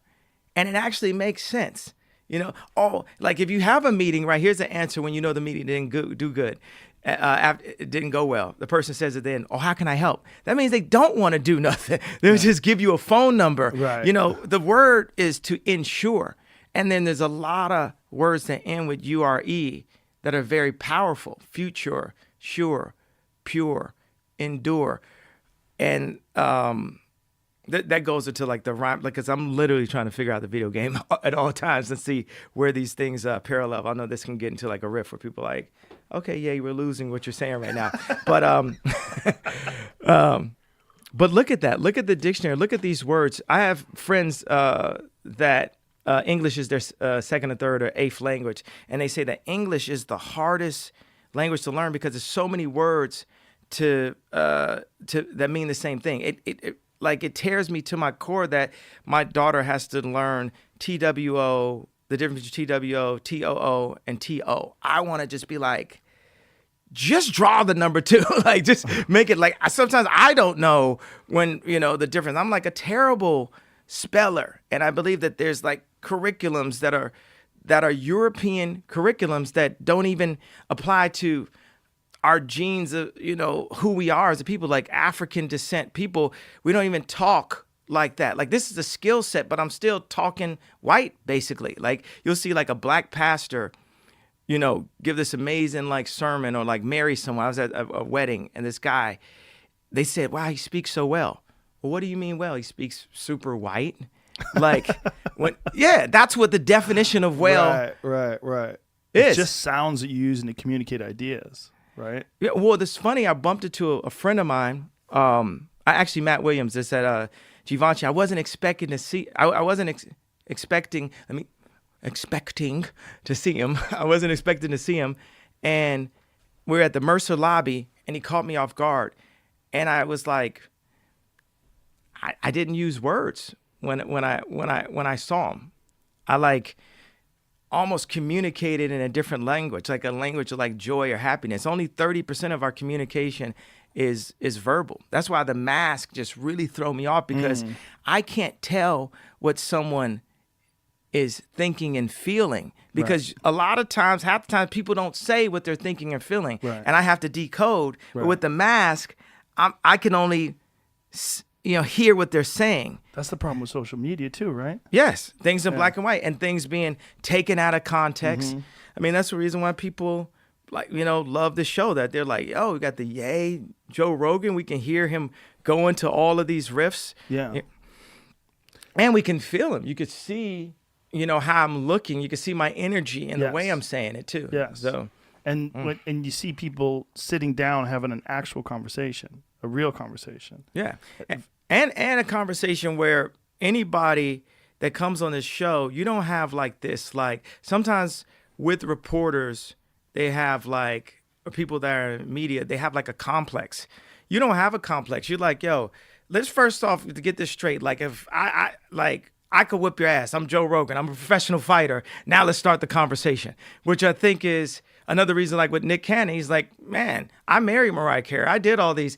And both of these interviews have been very positive because people aren't carrying something already, like some form of chip on their shoulder where they got to like every sentence. Sometimes I talk to reporters, it's like they're saying the thing they wanted to say to this guy in high school that they never got to complete the conversation. Yeah. And they're taking it out on me. I'm like, yeah. I think there's a lot of people that have conversations with people and they want to create a viral moment too. That it's not just a conversation. They have an agenda. It's almost like you were talking about the Disney Star Wars movies, that then it's not a work of art. it's a formula. Like 2 + 2 is 4. Let's put those together. We'll make some money. Instead of the original Star Wars, which was the hero's journey, which was like a Joseph Campbell book. It's like there was a beauty and a purity to it. It's an expression. Like someone comes up with an idea and they bring it to fruition, and then you get to watch and you're like, wow, it moves you. The new movies don't move you. And it was a crew of leaders, of thought leaders that is it Brian De Palma that told George to put the words at the beginning? Because it's like you really, all I've been feeling like is like when I talk up to this point, I just been making THX, and then the toys from Star Wars have now come out first, which would be like, like the Yeezys or something like that. And now so I'm making the whole Star Wars in real life like backwards, like the product came first, kind of like Disney. Like Disney, Mickey Mouse became super popular before he was able to get all of his Imagineers in. I want to point out, when people talk about being, self-absorbed or the center of your own universe, what's the main character in Star Wars name? Luke Skywalker? Who created Star Wars? George Lucas? But did he write it? But listen to that last name. Yeah. Yeah.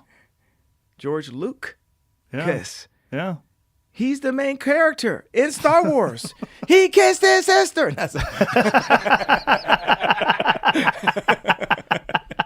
it was awesome. Yeah, there's something about things that are pure, right? Versus things that are attempting to recreate something that people are going to like. There's a difference, and it's in music as well, right? Like your music resonates with people because it's obviously coming from your mind, whereas some people are creating songs that they think are going to be hits. They're creating top 40. It's coming from my heart and my gut, but when it's the most pure, it's coming from God, and I'm being used as a channel. It's like when Tanya Hardin hit the triple flip. She had all that skill, and then at some point. It's not called a triple. I'm about to say triple Lindy like it's Rodney Dangerfield or something, but it's like there's these moments where we do things that seem like superhero level, and I think that's what M. Night Shyamalan was laying out for us with Unbreakable, Glass, and what was the other one with the guy with the multiple personalities? It's like he's got 3 of these films that are like showing us, hey. You're superheroes. You can believe it. The greatest disabler of our abilities, our greatest kryptonite is doubt. Right. Doubt and fear. Yeah, doubt. Like, why did I, why did I register so late to run for president? COVID. I remember, like I had the virus. And I was sitting, quarantined in my house, and my cousin texted me about being prepared to run for president. And I just completely put it off to the side because I was like shivering and, having the shakes and taking hot showers and eating soup and, just How sleeping. bad did you have it? I don't think it was that bad. I think it was a mild case. And it just...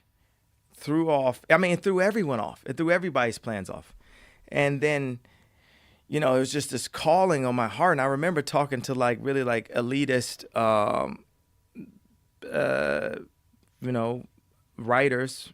I was trying to avoid saying white supremacists, but like elite, like the liberal elites are like, so boy, who you gonna vote on? Like, who are you to run for office, and why would you sign up for office? If you can't even get on ballots, that's people are saying that to me, and I could get on the ballots. It's like there's black mothers that go into a hospital, and the doctor will tell them that there's something wrong with their child or get them to. This is happening to this date. And then when people say, are you a pawn, like?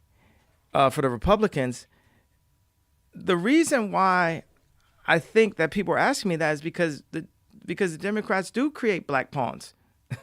They do have celebrities that they'll sit down and meet with and say, you're going to be an advocate for the Democratic Party. And, everyone's like, and I'm not trying to take any sides of like Republicans or Democrats. I'm just saying, why were people so much thinking that I was like a form of a pawn? And then the idea that, liberals will say like, the funny thing is liberals, I think, and I don't know if I could classify myself as liberal, but I'm definitely kind of liberal elite. I wrote My Beautiful Dark Twisted Fantasy. Like I've had some of the best writing, so that would put me in that class, so to say. But I'm also just a purist. Like I see a Kenyan home and be like, that's beautiful right there. I'm not like, I gotta have one of the most racist things that liberals who pride themselves on not being racist have said to me is like, you're going to split the black vote. And that makes it seem like black people can't make decisions for ourselves and that don't know white people know me. Like I'm only right. The liberal, they literally make it seem like only black people will vote for me. Right. Think about that statement, the nuance of institutionalized racism. And this would be like somebody from the art world, and they just have a place where no one has really been able to embrace the idea of blacks not being in a block and staying in one place. Right. Or blacks having to vote Democrat. Yeah. Right. Or blacks having an opinion, like right. us not being on boards or us being like handlers for other black people, meaning like if we work at a label or we work at a big corporation, it's our job to go talk to the other black people, to right. calm other right. black people down. But we're working for, Universal or Vivendi or whatever the organizations were.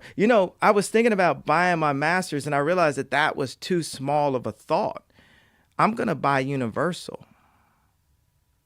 They're only a $33 billion organization. I'm one of the greatest product producers that ever existed. I'm a child.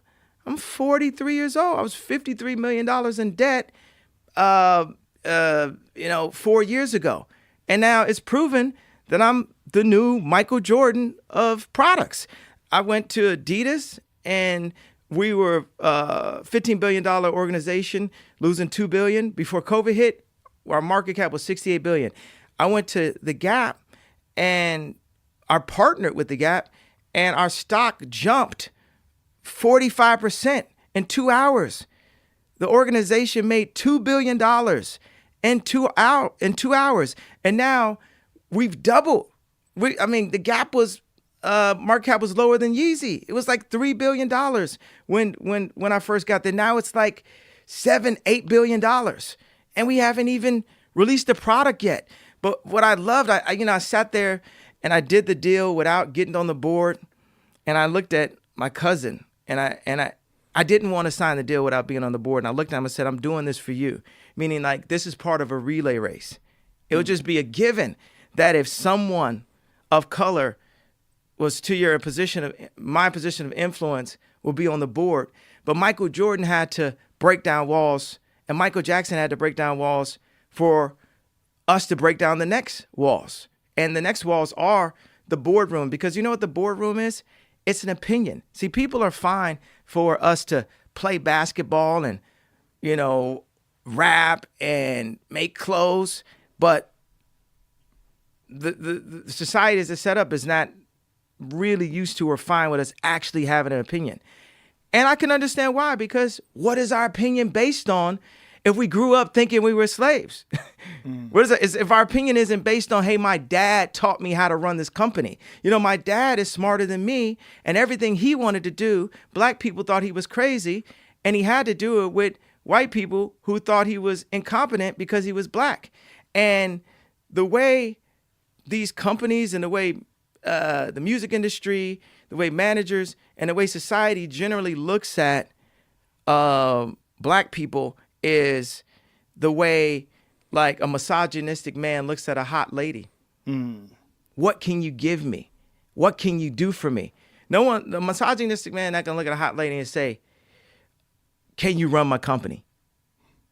So, this idea of me, and I got like, I'm building my factories. I've simplified the design, and I was working with a guy that, that's helping me to, build some of the factories. It was an older white gentleman, and he just matter-of-factly says, we're sitting at his house in Malibu. It's a nice day. He just matter-of-factly says, Adidas will never put you on the board. And I'm like, this wall has to come down. Like, how could you not have the guy that has the best ideas? So one of the great things with Universal, one of the approaches that we have is, Universal, when Jimmy Iovine and Dr. Dre sold Beats by Dre, Universal had a chance to buy in or do different things. They sold it for $3 billion. That was half of the value of Universal at that time, was $6 billion. Due to the internet, which the music industry was afraid of in 2000, Universal now, I think, is worth $35 billion. And now they have another Steve Jobs, Howard Hughes, Henry Ford, Disney, Elon kind of character within their midst. But they're so concerned about the control of the idea of artists because they're using me as like this artist that has attracted other artists. Also, I used them. I got famous. I made some money. I got to tour. I became this superstar, so we use each other. Now there's just an adjustment that needs to be made in the relationship. And I can make and I will make products that will make more money than Universal is worth. But it's not about the money, as I said earlier.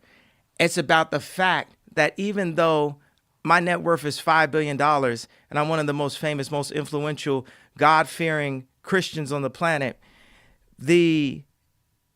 I still have to go to this man or this organization and ask him for something. And that is what it's about. You can have a company, right? When you go and do your companies, don't think because you got the most ownership that you actually have the control. If you don't have the information and the knowledge of how the distribution works and you're not having that conversation, you don't have the control. So what I did in my organization with Universal, with Gap, and with Adidas, I told my lawyers, my managers, everything, no one can communicate with these organizations except for me. You can give me advice, but they got to talk to the boss, which is me. And right there, you start to get the information flow. Guess who's my CFO? Who? Me. So that means How do you have the time to do all this? 10 to 15 transactions. What I do is I pay, because I had open credit cards, I had checks, I had people flying in and out. I had consultant agreements, like people who weren't on the salary, but they were consultants. I had, people paying for flights, hotels, cars, food, Netflix, like everything just running the account. Just even right now, I canceled all my credit cards except for one credit card. This is like the Oprah Winfrey moment where she's like, man, when I started spending cash, I was like, I really realized, how much I was spending, and now I've signed all my own checks. And the thing that happens in the music industry is, and just a lot of industries, like people tell you that someone needs to do something for you. And it's like, look, this Siri, do everything for, you can do, it's possible. And it's just, when you ask me, how do I delegate my time? It's important for me to delegate my time. If I made $210 million last year, and yeah, I have a lot of maverick ideas. I'm working on cities and homeless shelters and farms, and I'm reinvesting myself. So a lot of mavericks will, spend their money on their ideas, and they'll invest in what they see the future is. And I ended up with a net worth of 10 million. I remember, a month ago, people were like, you can't show your taxes because people won't understand that you're a billionaire if they see that you only netted 10 million last year. And after the Gap deal happened, my net worth went from 3.3 billion to 5 billion. And I had been asking the people around me to run the story, and they were going to run it with Bloomberg. They never ran it. I was not afraid of people looking at me like I was not a billionaire. And I said, be honest, show my taxes, show everything. And then the reports came back, oh, you're worth 5 billion. It came from me just being honest. When I want to say something about the Gap deal also, and specifically the name The Gap and my journey with that. Like at age 16, I worked at the Gap. I always saw the Gap as like being the Apple of apparel. I always had this comparison with Steve Jobs. I always felt like I was the Steve Jobs of the Gap. It was something about how clean it was and what Mickey Drexler had done in all these commercials. And like, you know, at age 16, I was working at the Gap and I got fired for stealing. And I was actually stealing khakis. I was stealing khakis from my friend. Funny thing, look, I stole khakis from my friend when I started doing music at age 19, 18. I went and bought a chain. I came home one day, didn't see where the chain was. Come to find out, my friend was smoking crack and it stole my chain. So the guy I was stealing for ended up stealing From you. from me. It's khakis. I was stealing some Gap khakis. I wanted those khakis that bad. So then 27 years later, you know, I give my life to God and I start doing Sunday service. One of the things that I had to do for Sunday service, or I got to do, that was fun for me to do, was to design the wardrobe for Sunday service. And we would redesign T-shirts. And it says in the Bible that Jesus wore a seamless garment. So we started building T-shirts where the seam was only here, or only two seams on the shirt, or moving it around, and what the neck was. And I made T-shirt after T-shirt after T-shirt. In Christianity, we say we stand in the gap. So watch this. This opportunity is presented. And I always had clothes that were kind of chill, like they could be at the Gap. They were not overly fashionable. And God said, you stood in the gap, and I'm going to have you stand in the gap for real. And I'm going to give you favor and increase. And I know somebody where all that designing T-shirts will come in handy.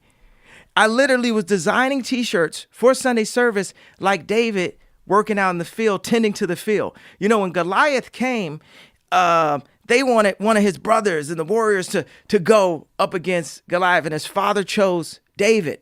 And David said, I don't need all this armor. I just need these 3 smooth stones. I just need, you know, this is how I got to see. They didn't know David had to fight a lion and had to fight a bear. So God, by him tending to the field in humility and in service to God and honor to his family, he was able to have the skill set to take down Goliath. We hit the street. You know, it's a term that I had to learn. Wall Street. We hit the street like you never ever saw it before. I used to be in San Fran asking people to invest in me. Nobody would invest in me. When I went to a wedding in San Fran with all these billionaires and investors, angel investors, you should have seen people's faces. They were like, you jumped from the 3-point line. You ran a stock by 45%. You see, think about this. You're going to split the black vote. You can't vote for that. You're only a rapper. It's like all these things that diminish me. Yeah. And now it's like Deadpool. Like I came back as like a superhero. And I won't let that be the kryptonite. I won't let my own ego be my kryptonite. I won't let other people's opinions be my kryptonite. I won't let these labels that people put on me be my kryptonite. And a lot of times I don't like to watch these interviews back until about, 3, 4, 5 years later, because I'm always, I'm visiting the now. I'm existing in the future and visiting the now when I'm speaking to you. And they make a lot more sense in the future because I can tell you, but he can show you. God can show you. So a lot of stuff I'm telling you, and some people are following me, some people are believing in it, and some people are just doubting it because they want to put this label, oh, he's crazy, or it's just a black guy saying it, or it's just a rapper, it's just an entertainer, it's just whatever it is. So I can say the most wild ideas out loud. It's like Veronica Corningstone wanting to be an anchor person. And I remember she says, "Yo, Ron, I told you I wanted to be an anchor." He said, "Yes, I heard you. I wrote it down." Veronica Corningstone had a very funny joke tonight. And every time I talk, it's literally like Veronica Corningstone having a very funny joke tonight. Like when I said I was going to run for president. That was like, okay, go ahead.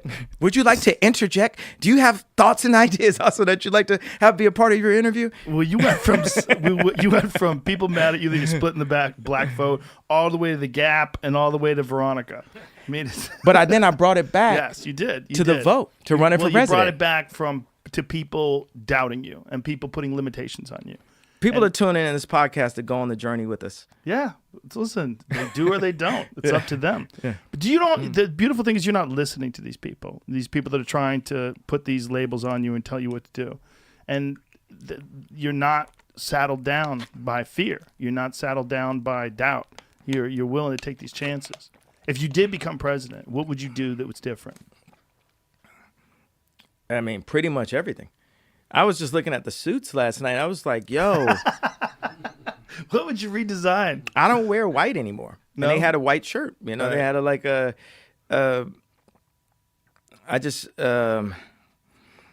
I would redesign this. I will. You know, it's not a would. You Right. know, it's not a if. It's not an if. It's just when. Right. We got to start with the budget. I feel like, you know, the fact that I went from being in debt to being, I don't even like the way it sounds, the multi-billion, because when you think about Steve Jobs, his money is like the least of what's awesome about him, and the money is just a tool. Like, it's like nails. Like, I got the most nails. Do you feel like it's scored on the scoreboard though, so that it proves not just value, but it proves effectiveness? Yeah, and it's like you're crazy till you're right. So it Right. proves in some way that a lot of the things I said that were crazy, I was actually right about. Yeah, looking at that budget, and I think that that's part of God's like training, like Mr. Miyagi, paint the fence, you know, Karate Kid, Daniel's son. On that, I gave like the full description of the analogy, just in case people didn't. What do you yeah. think you would do though if they come to you with talks about foreign policy? People love talking about foreign policies. It's the number one question. Yeah. But when I talk about the budget, you know, this paint the fence, the fact that I had to, you know, that I have to understand $300 million of cash a year, that you don't get trained for that. That's like astronaut training, that I have to understand how to have multiple industries, that I have to understand how to build and house and provide, you know, I provide people with healthcare. And I had this idea of doing a 0 employee org where I put everything on my partners, on Universal, on the Gap, on Adidas. But I believe this is amazing training for me as a black person. There's people who have been raised to respect a penny. But as a black person, I've been raised to look down at a penny. But the people who really hold their money respect every penny. They respect the money.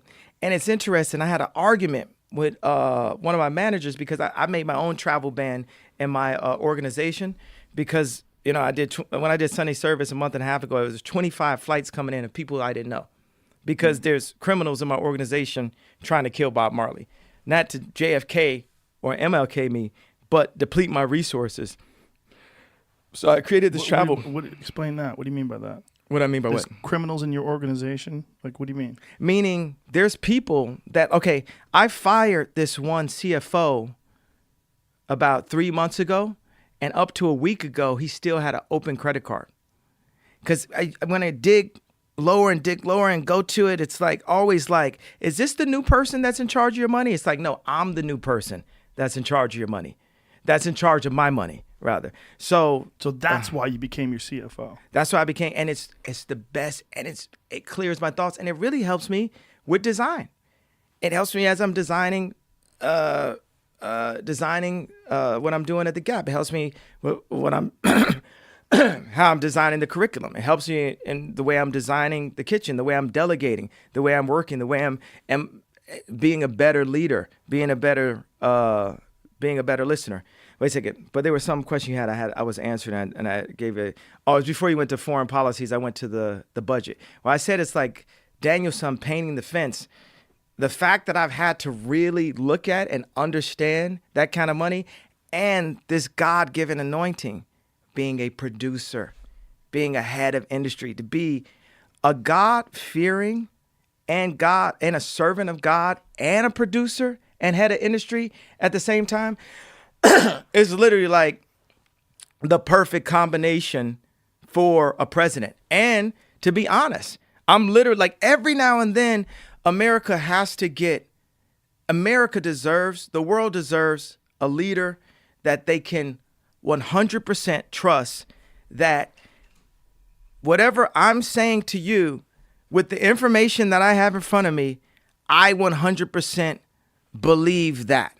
Like when I talked to when I was with the president of Haiti and he gave us an island, me and Shervin Pishavar, that was an early angel investor at Uber and is working on the Virgin Hyperloop right now.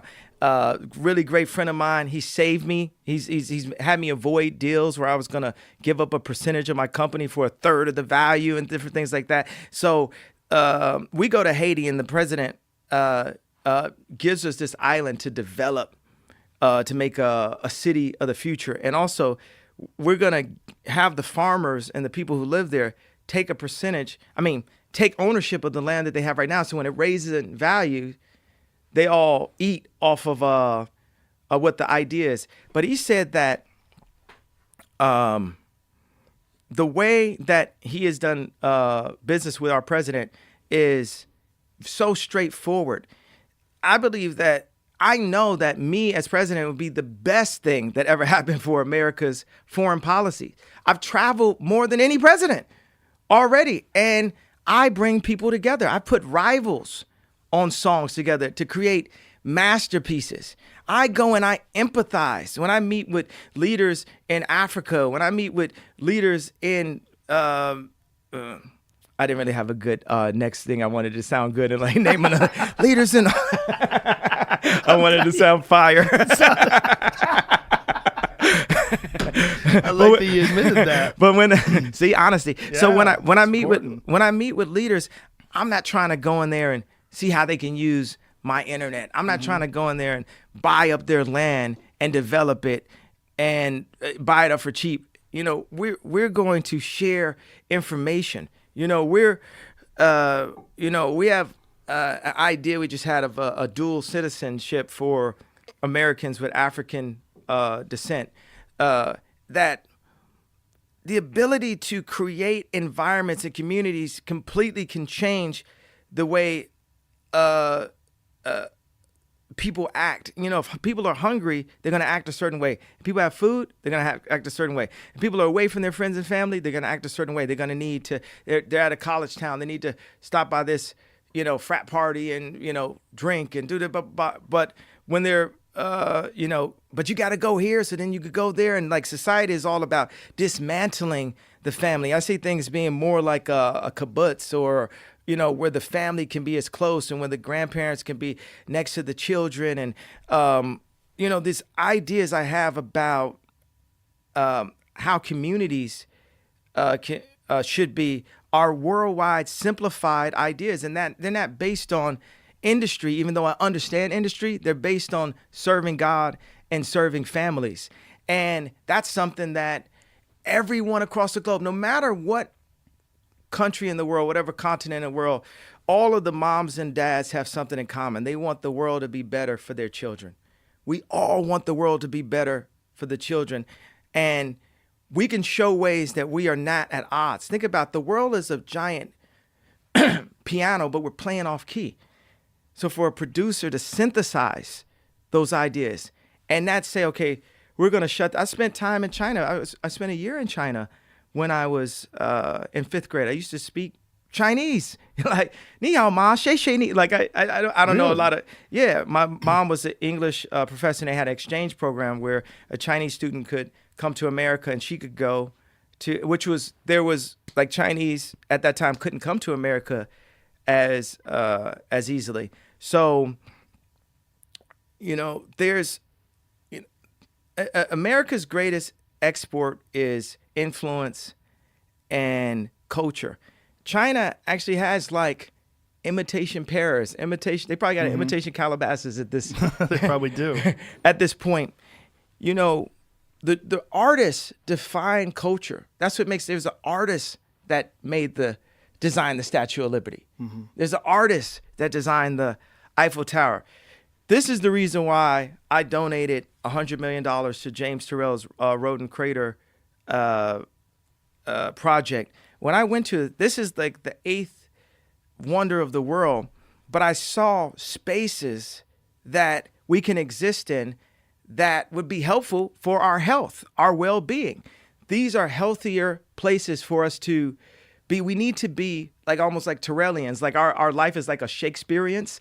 Like Shakespeare's written 30% of our language that we use. Like I say, like he must have been a really nice person. Like Da Vinci used to walk away from people when he would talk to people, and that's the reason why it's the Da Vinci Code and at the Da Vinci life, because he never was able to get it across to the level to affect us for generations to come. These people love art, but they want to put art in the box. We need to surround ourselves with the artists, because the artists are the most connected, the most truthful, and their dinosaur never got killed. Somehow, the people who have figured out how to make a living off of art is... What do you mean by the dinosaur never got killed? Meaning, art class would be considered to be fun. Like every kid loves to draw. Yeah. Right? But some people got to grow up. And like the artists, in some way, don't have to. Yes. Like this separate, we're all children. We're all, if you're alive, you're a child. We're all children in God's eyes, and we're all young people. Like Jesus is an old person. Like he's old. Like,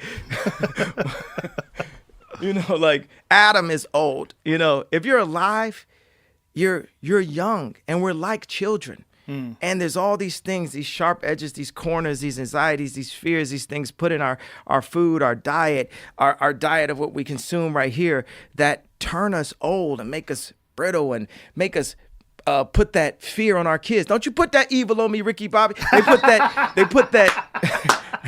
we put these evils on our children. We put racism on our children. We put fear on our children. And the children are fearless. The children, it's funny. It's like Claudio Silvestri, one of our lead architects that I work with since age 24.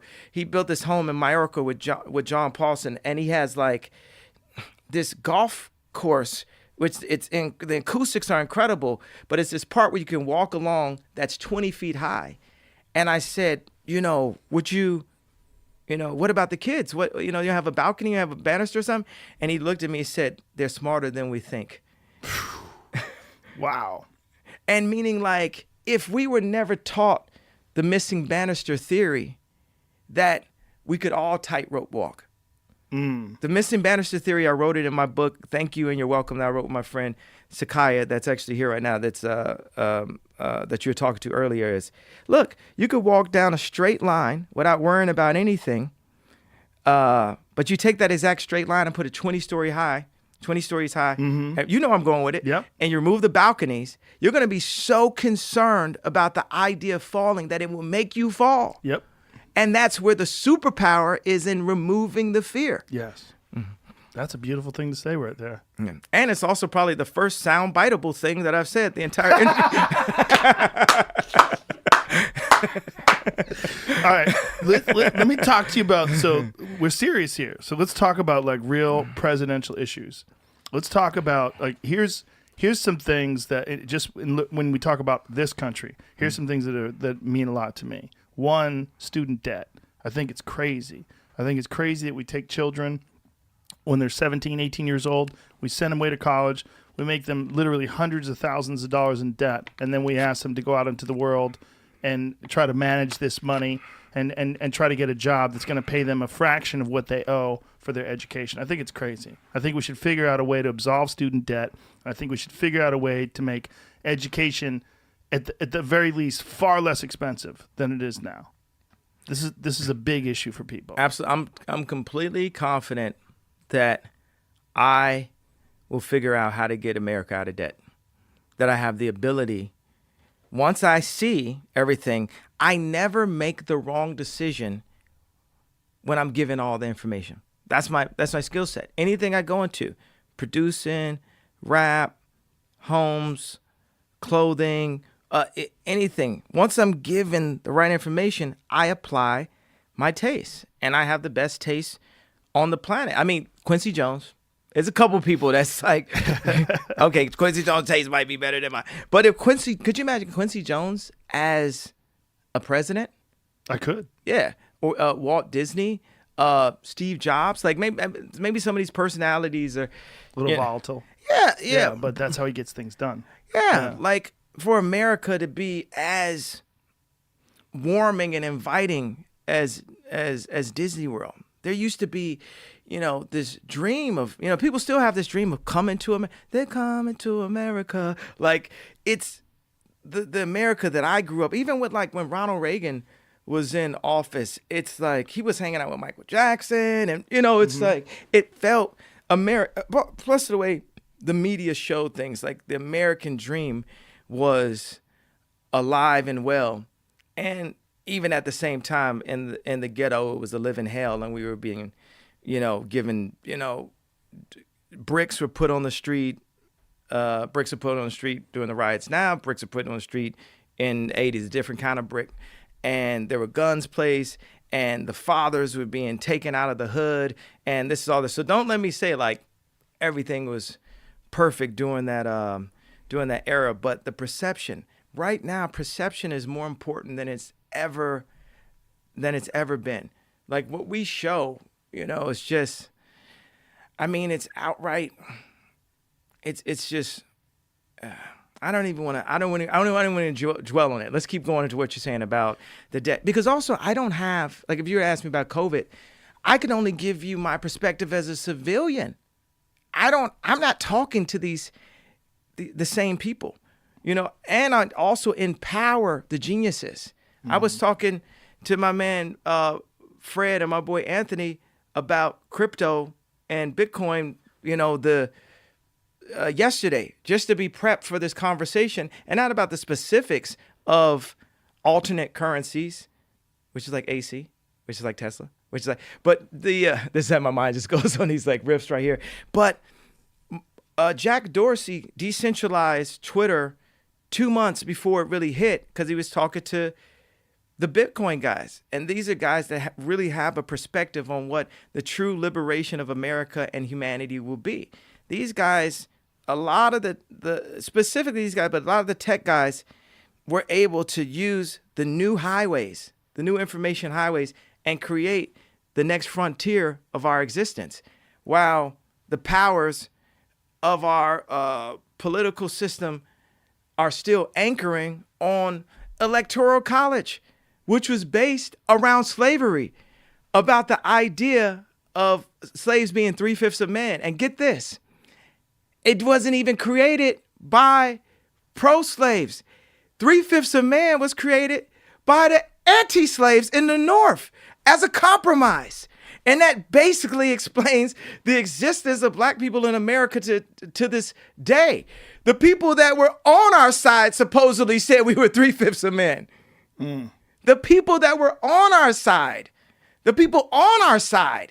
thought of us as 3/5 of man, meaning like, yeah, come work for us, but you're 3/5 of man, so you have electoral college and gerrymandering happening to this date, where if you have Latinos, blacks, other minorities, they're redrawing the lines to affect the vote to this day. That does not relate to the information highway that we live in today, that allowed all these, tech guys to become multi-billionaires and lead and lead free thought, or allow, as best as we could, a version of free thought. I know I gave you a symphony, but you see how all this really connects. We're sticking.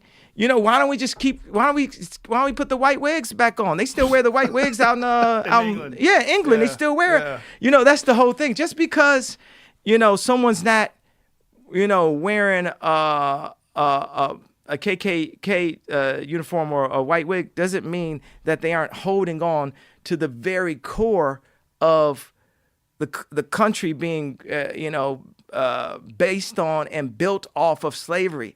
So when everyone's saying vote, that's the reason why my merch says vote Kanye. Because it's like, vote for who? Look, man, if you ain't going to say who you voting on out loud, don't even wear the vote t-shirt. That's so random.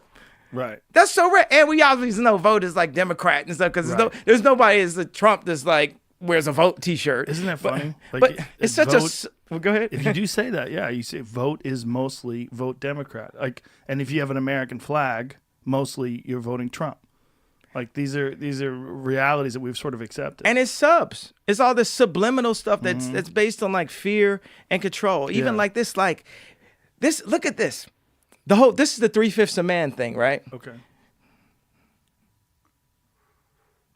The Democrats were willing to take the chance of not winning as long as the conglomerate could be completely in control of, completely in control. You know what I'm saying that? Bernie. Yeah. Bernie would have won. He would have won. This is something. Yeah. I wore a Trump hat. I'm saying like Bernie is a superhero. Yeah. You know, and he would be the perfect person to be the opposite of what Trump represents. Yeah. He's an anti-capitalist. He's a guy who's a social democrat. But you know the problem? They couldn't control Bernie. Because no, you can't control him. He's been so consistent his whole life. And so what I'm saying is they literally kicked. If this doesn't say something, it's like they kicked the superhero. You know what I'm saying? They wanted control. That's the same thing they did with Tulsi Gabbard. But Bernie was interesting because he's this democratic socialist, because he's got these ideas that are scary to capitalism. You know what's funny? Because I created the birthday party, which on the next election, what's going to happen is, I mean, you guys got 300 million viewers. You know, after this, it'll probably be 900 million because, you know, I run the stock up, you know. But you just do a little bit of Bill Cosby in that neck.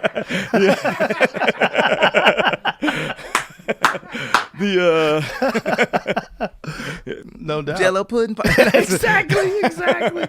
So, this is a long rant, but I really would like to talk to you about specific things. Okay. I mean, it was a beautiful long symphony. But there's a cap on it. There's a pop. We don't use the word cap. We don't use the word cap here. Maybe okay, an end note. Ding. That's actually the beginner of Runaway. But there's a possibility that I could. It's actually technically possible for me to win now, which would be the best option for America. I would. I'm on 12 ballots and in 17 states that you could write me in on. So if people that never voted, got up, registered, voted for me, they'd have to take it to the House, because I could possibly win now. I'm definitely 100% winning in 2024. And with that thought, I was like, okay, I got the birthday party, but I was thinking maybe there's a possibility I would be. They said that wouldn't happen. I was thinking I would, possibly be the Democrat. I don't think they would ever let you in like that. But I don't know. Maybe. Who knows what happens after this Joe Biden, Kamala Harris thing? Who knows? Who knows what they think?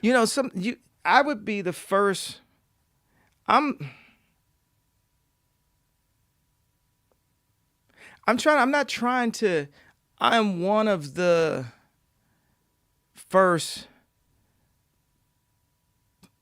super famous public black free will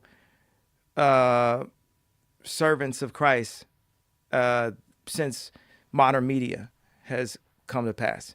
Meaning, when I talk, I'm not talking for a conglomerate. I'm talking for myself in service to God. That's it. Like, I'm not, I'll cover my people, cover my family, but there's not some big plan or like some practice script thing where it says you go in and you say this, you do this. We want to keep selling Kodak film, so we want to stop you from bringing out the digital camera. We want to keep selling this, raising the price of gas, so we're not going to look to how to like safely harness nuclear power or to do electric power. Okay, go ahead, ask another question. I really just I quite love the sound of my own voice, as you can see it. Apparently, it's okay. So it's this microphone. we started. It sounds great. Yeah. We started with student debt, and we got on this long symphony. Yeah. Have you given thought into the idea of free education, and particularly, here's a big one for me as well: free healthcare. I think if we think of ourselves as a country and our country as a community, We're all a bunch of people that are together. If we're going to take care of things like the fire department, if we're going to take care of things like the police department, education, we've got to take care of healthcare. We got to make it so that people get sick, they don't go bankrupt. We got to make it so that no one has to worry about being taken care of. And I don't mean to eliminate the ability for someone to hire a private specialist for surgery or anything like that. I'm not saying that, but I'm saying at the very least we have to cover base medical concerns for the population.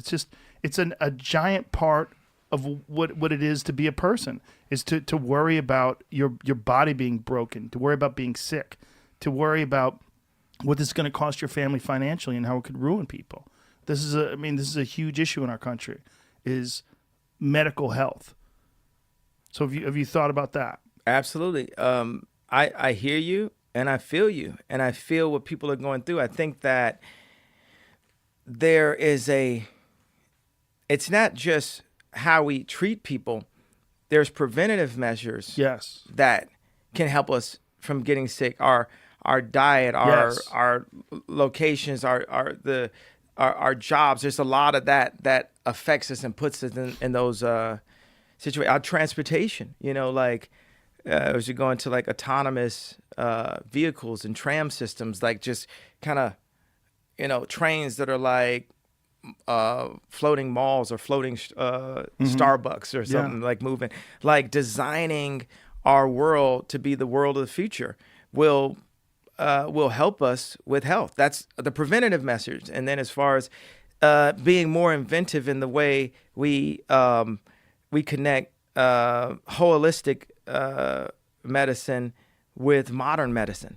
I believe in both medicines. I believe in God. I believe in God and nature. I believe in science and physics. And, it's like the first simplest form of bioengineering, I think, is farming. And to be able to have, like I talk about the guys at MIT, the greatest scientists in the world. There's people who are like the Elons of the medical field, but perhaps they're sitting there on the floors, like serving on the front line, fighting COVID, where they didn't have the opportunity to create PayPal and become a billionaire and go to the next idea, or when they present it and want people to invest in these inventions that they haven't had the voice of the platform to bring this invention. There's cures to things. Like one of the things is the silver bullet, like what I went through with the medication. When they gave me the medication that made me fat, but then they said, okay, we have one that doesn't. We all know what a silver bullet is in medication, right? So it's it's a medication that goes and just kills exactly what it's supposed to kill. But for capitalism, that's not the best medication to actually cure people. Capitalists want to keep people. They want to treat them. They want to keep you sick, because that's how you keep making money. To have a guy, like for me, when I say I put my life on the line, I think about Abraham Lincoln, I think about JFK, to go in and sit and say, the whole thing is, no, everyone is going to be more prosperous, I think is the word. Not specifically, are you going to 5X your money? Everyone's like trying to no, it's about prosperity. And to be able to really have real conversations with the lead heads of like Big Farm, and real conversations with the heads of holistic and natural healing, to put these people in a room together. People aren't even they're mad at each other. They're afraid of each other. I donated to a Christian school in Cody, and I also went by and saw this other amazing school in Cody, where they have autistic children and kids with special needs in the same classrooms as regular kids. And I just saw this juxtaposition, and the head of that school is a Christian, but it's a state school, so there's no prayer in the school. And then the other school is fully Christian, but it's not a state school, so they don't have money in the school. And I wanted to have dinner with both of the principals. Come to find out, the principal, and these guys, they talk maybe at a softball game or something. The principal's house is 1 block walking distance. The principal of one school's house is 1 block walking distance from the school of the other principal. That we're this close. Right now, we have the solutions, but we all have our backs to each other. We need to face each other, and like how we're facing each other right now, and have these conversations. The solutions for utopia are in front of us. But what's holding us back? Fear. People are sitting on their money. Really, they're sitting under their money. I know I'm going to give you a ding. Okay, that's it. Next one.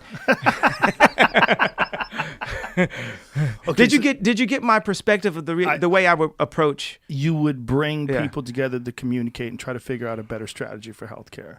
Yeah, I mean, in there's London, some realities, some financial realities that have to be. In London, when you go to the hospital, let me give you the American example. When I go to the hospital, I had something wrong with my foot 3 years ago.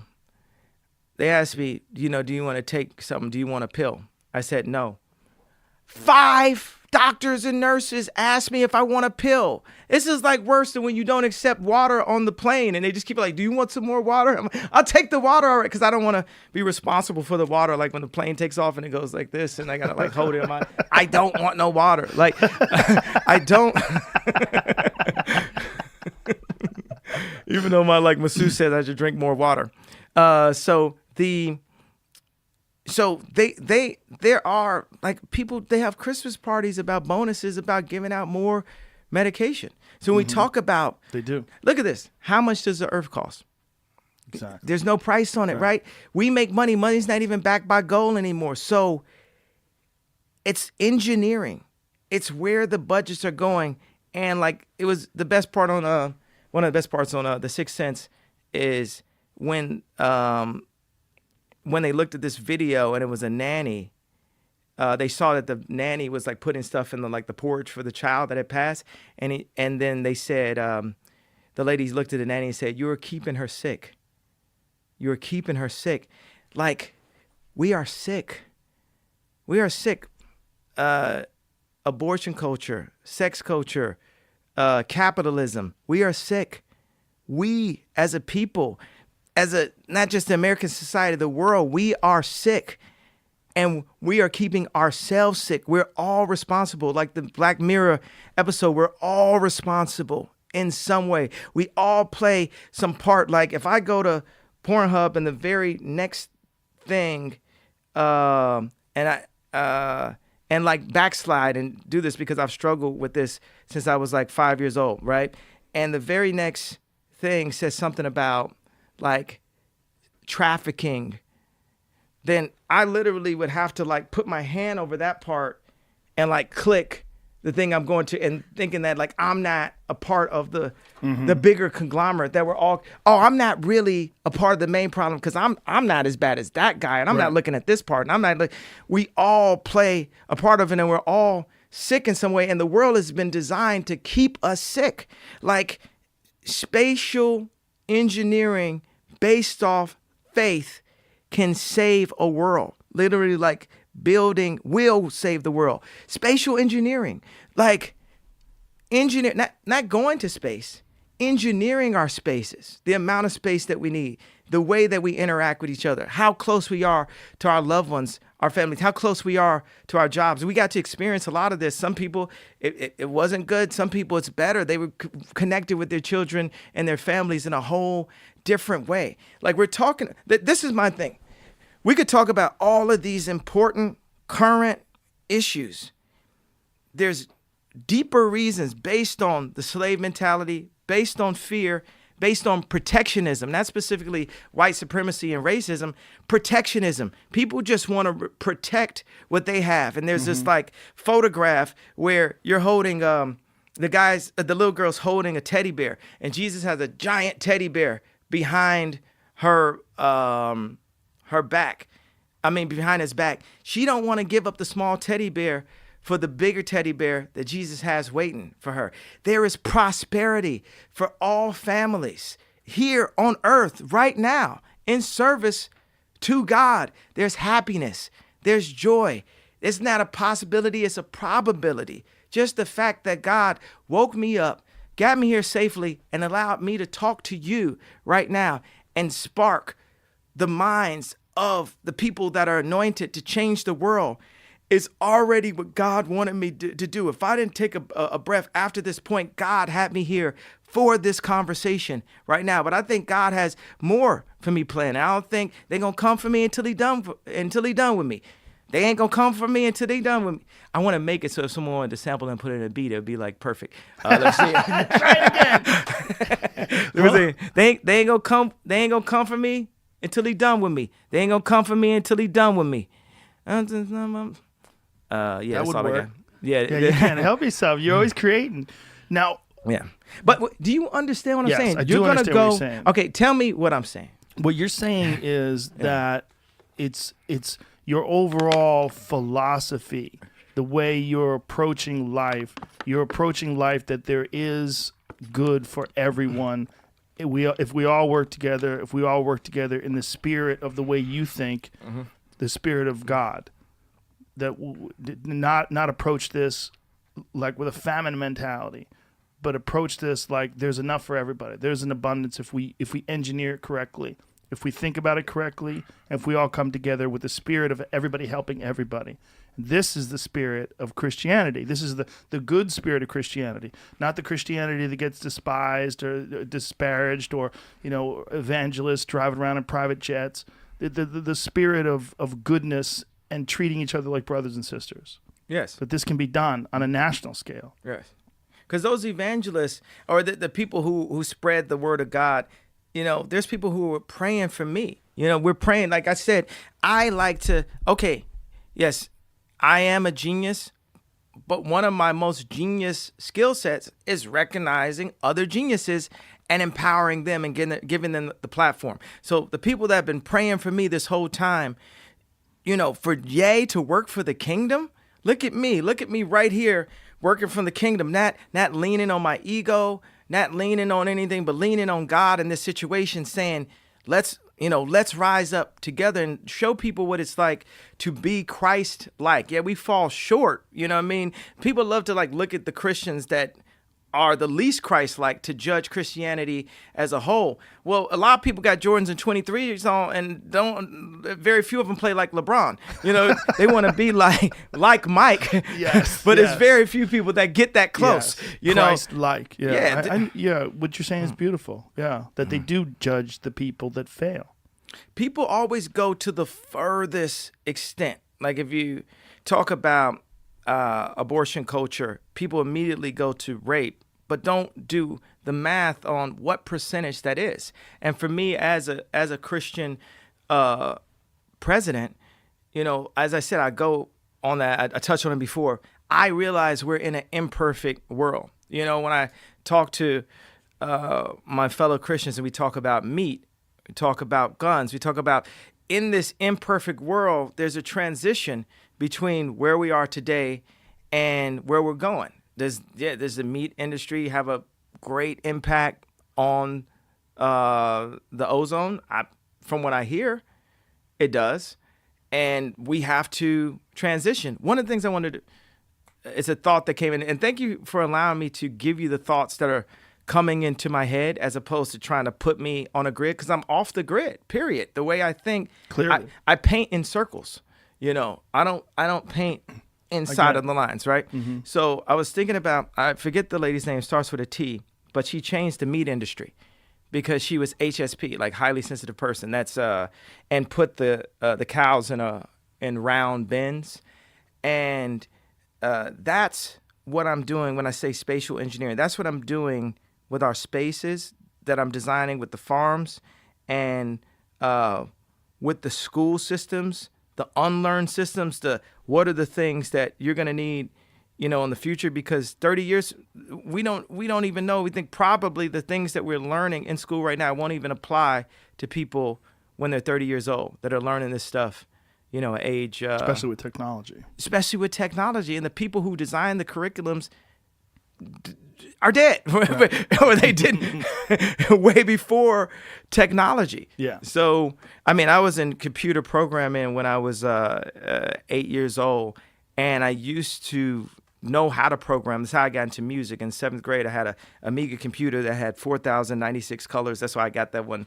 And I would program the different sprites and draw out each of the characters and animate them. And I thought that was the next frontier to because I would do animation books. I wanted to be an animator. And then I started doing the music. They had a music program. I wanted to do the music for the video games.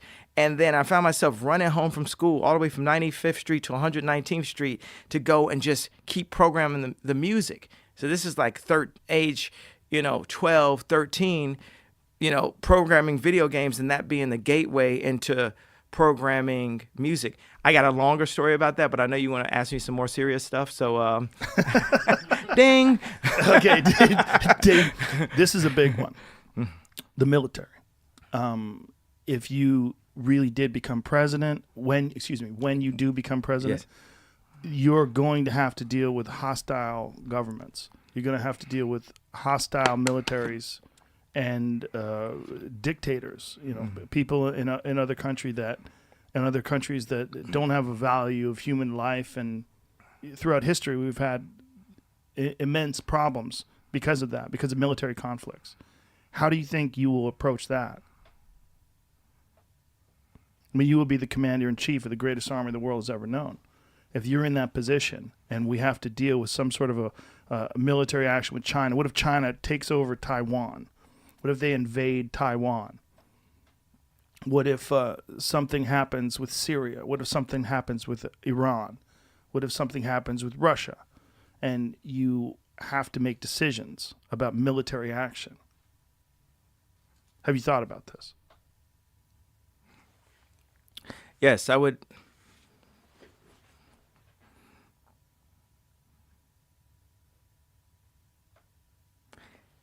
I have to say again, like COVID, I'm a civilian, and people can have all their perspectives that they could have of what they would do in that situation.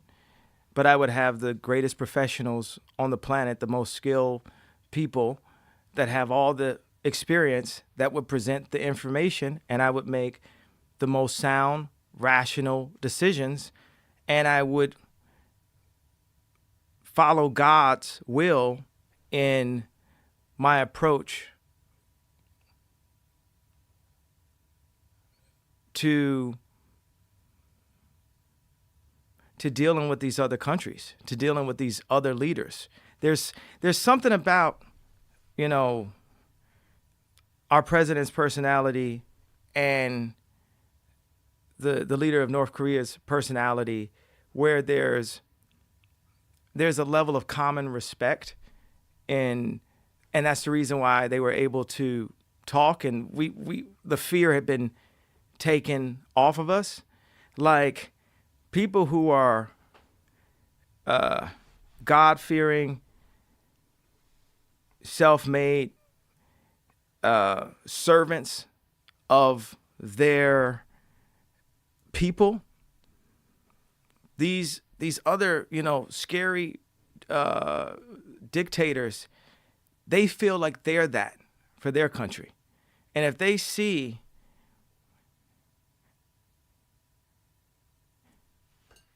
a president that they know is just taking a check or part of a bigger conglomerate, now I don't want to, like I said, I don't want to denounce any of the candidates, then it's very transactional. It's and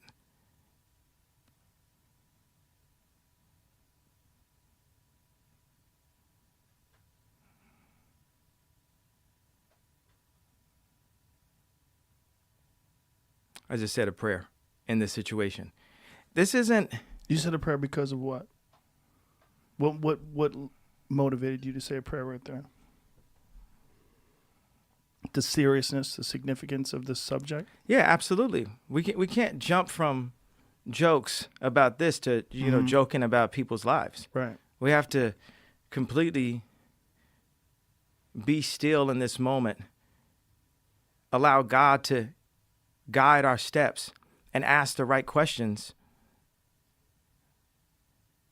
with the highest ranking officials possible.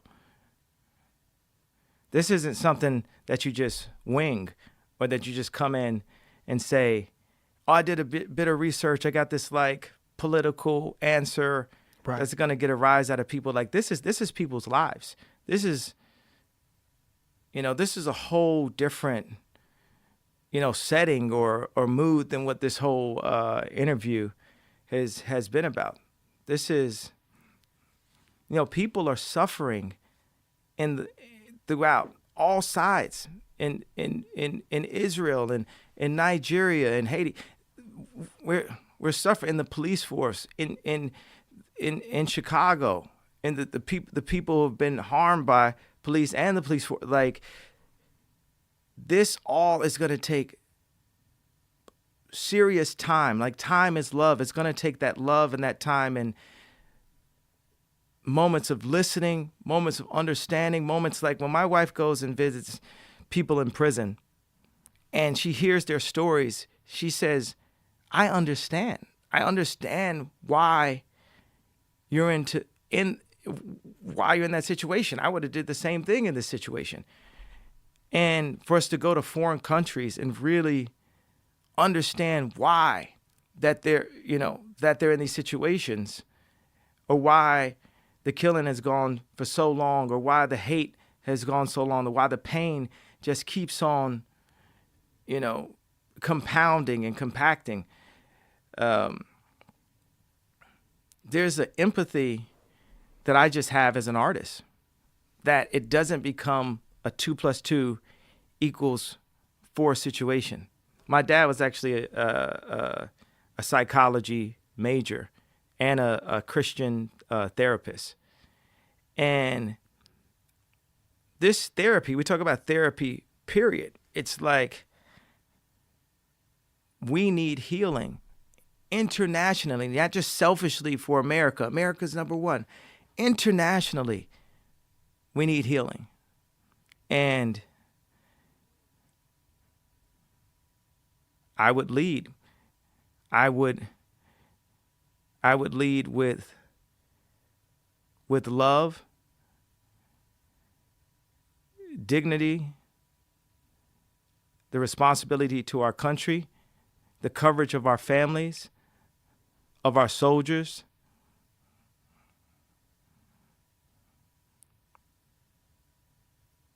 and in full service to God and to the American people.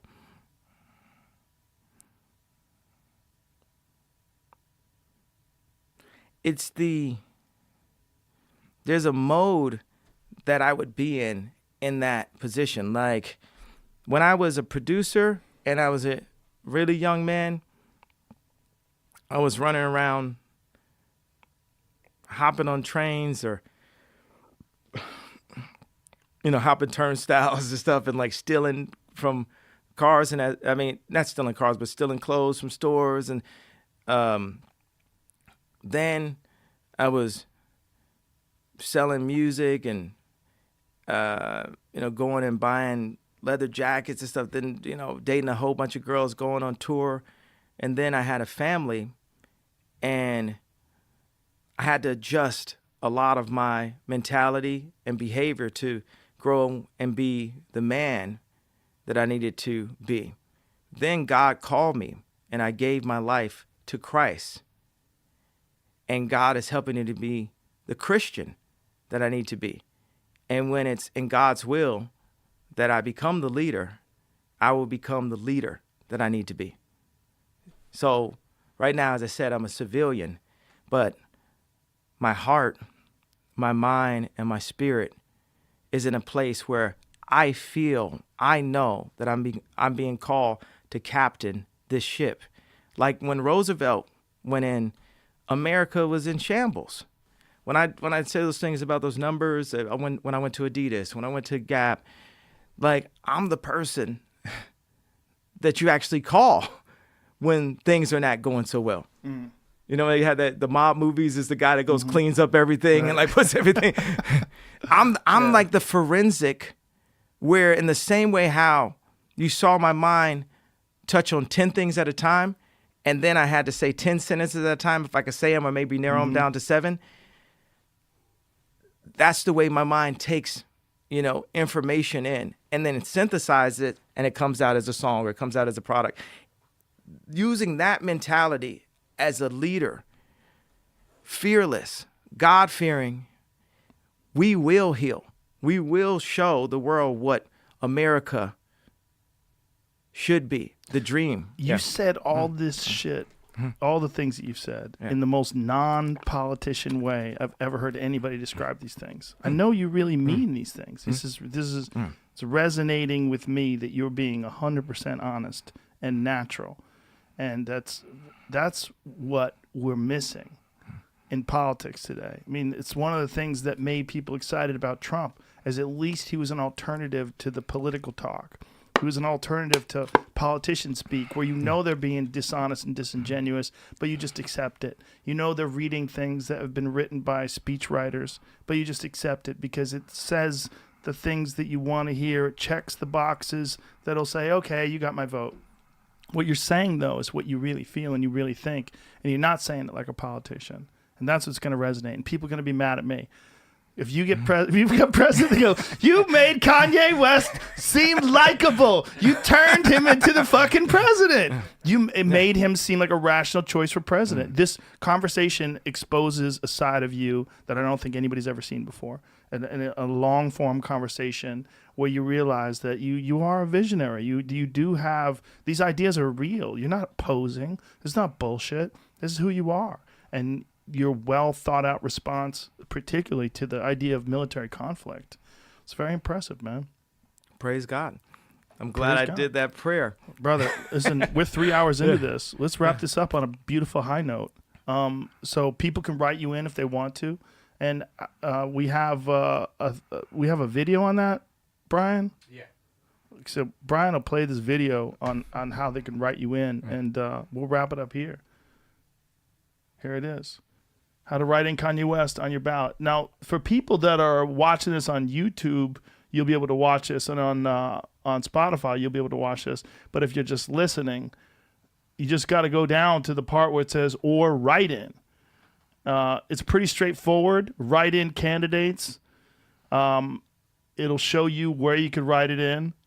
This video will be available. This video is on YouTube, right? It's on his Twitter. It's on Twitter. Okay. Write in Kanye West on your ballot. It's going to be very interesting to see what happens with this. I'm telling you, man, that was one of the most interesting and impressive answers to any question, because it was so obvious that you were coming from the heart, and that's what we all need right now. We all need no bullshit. Absolutely. Well, thank you, brother. It was an honor, really. Yeah, thank you. It was a pleasure. I'm glad we finally did it. Yeah, awesome. This won't be the last time. All right, let's do it again. Goodbye, everybody.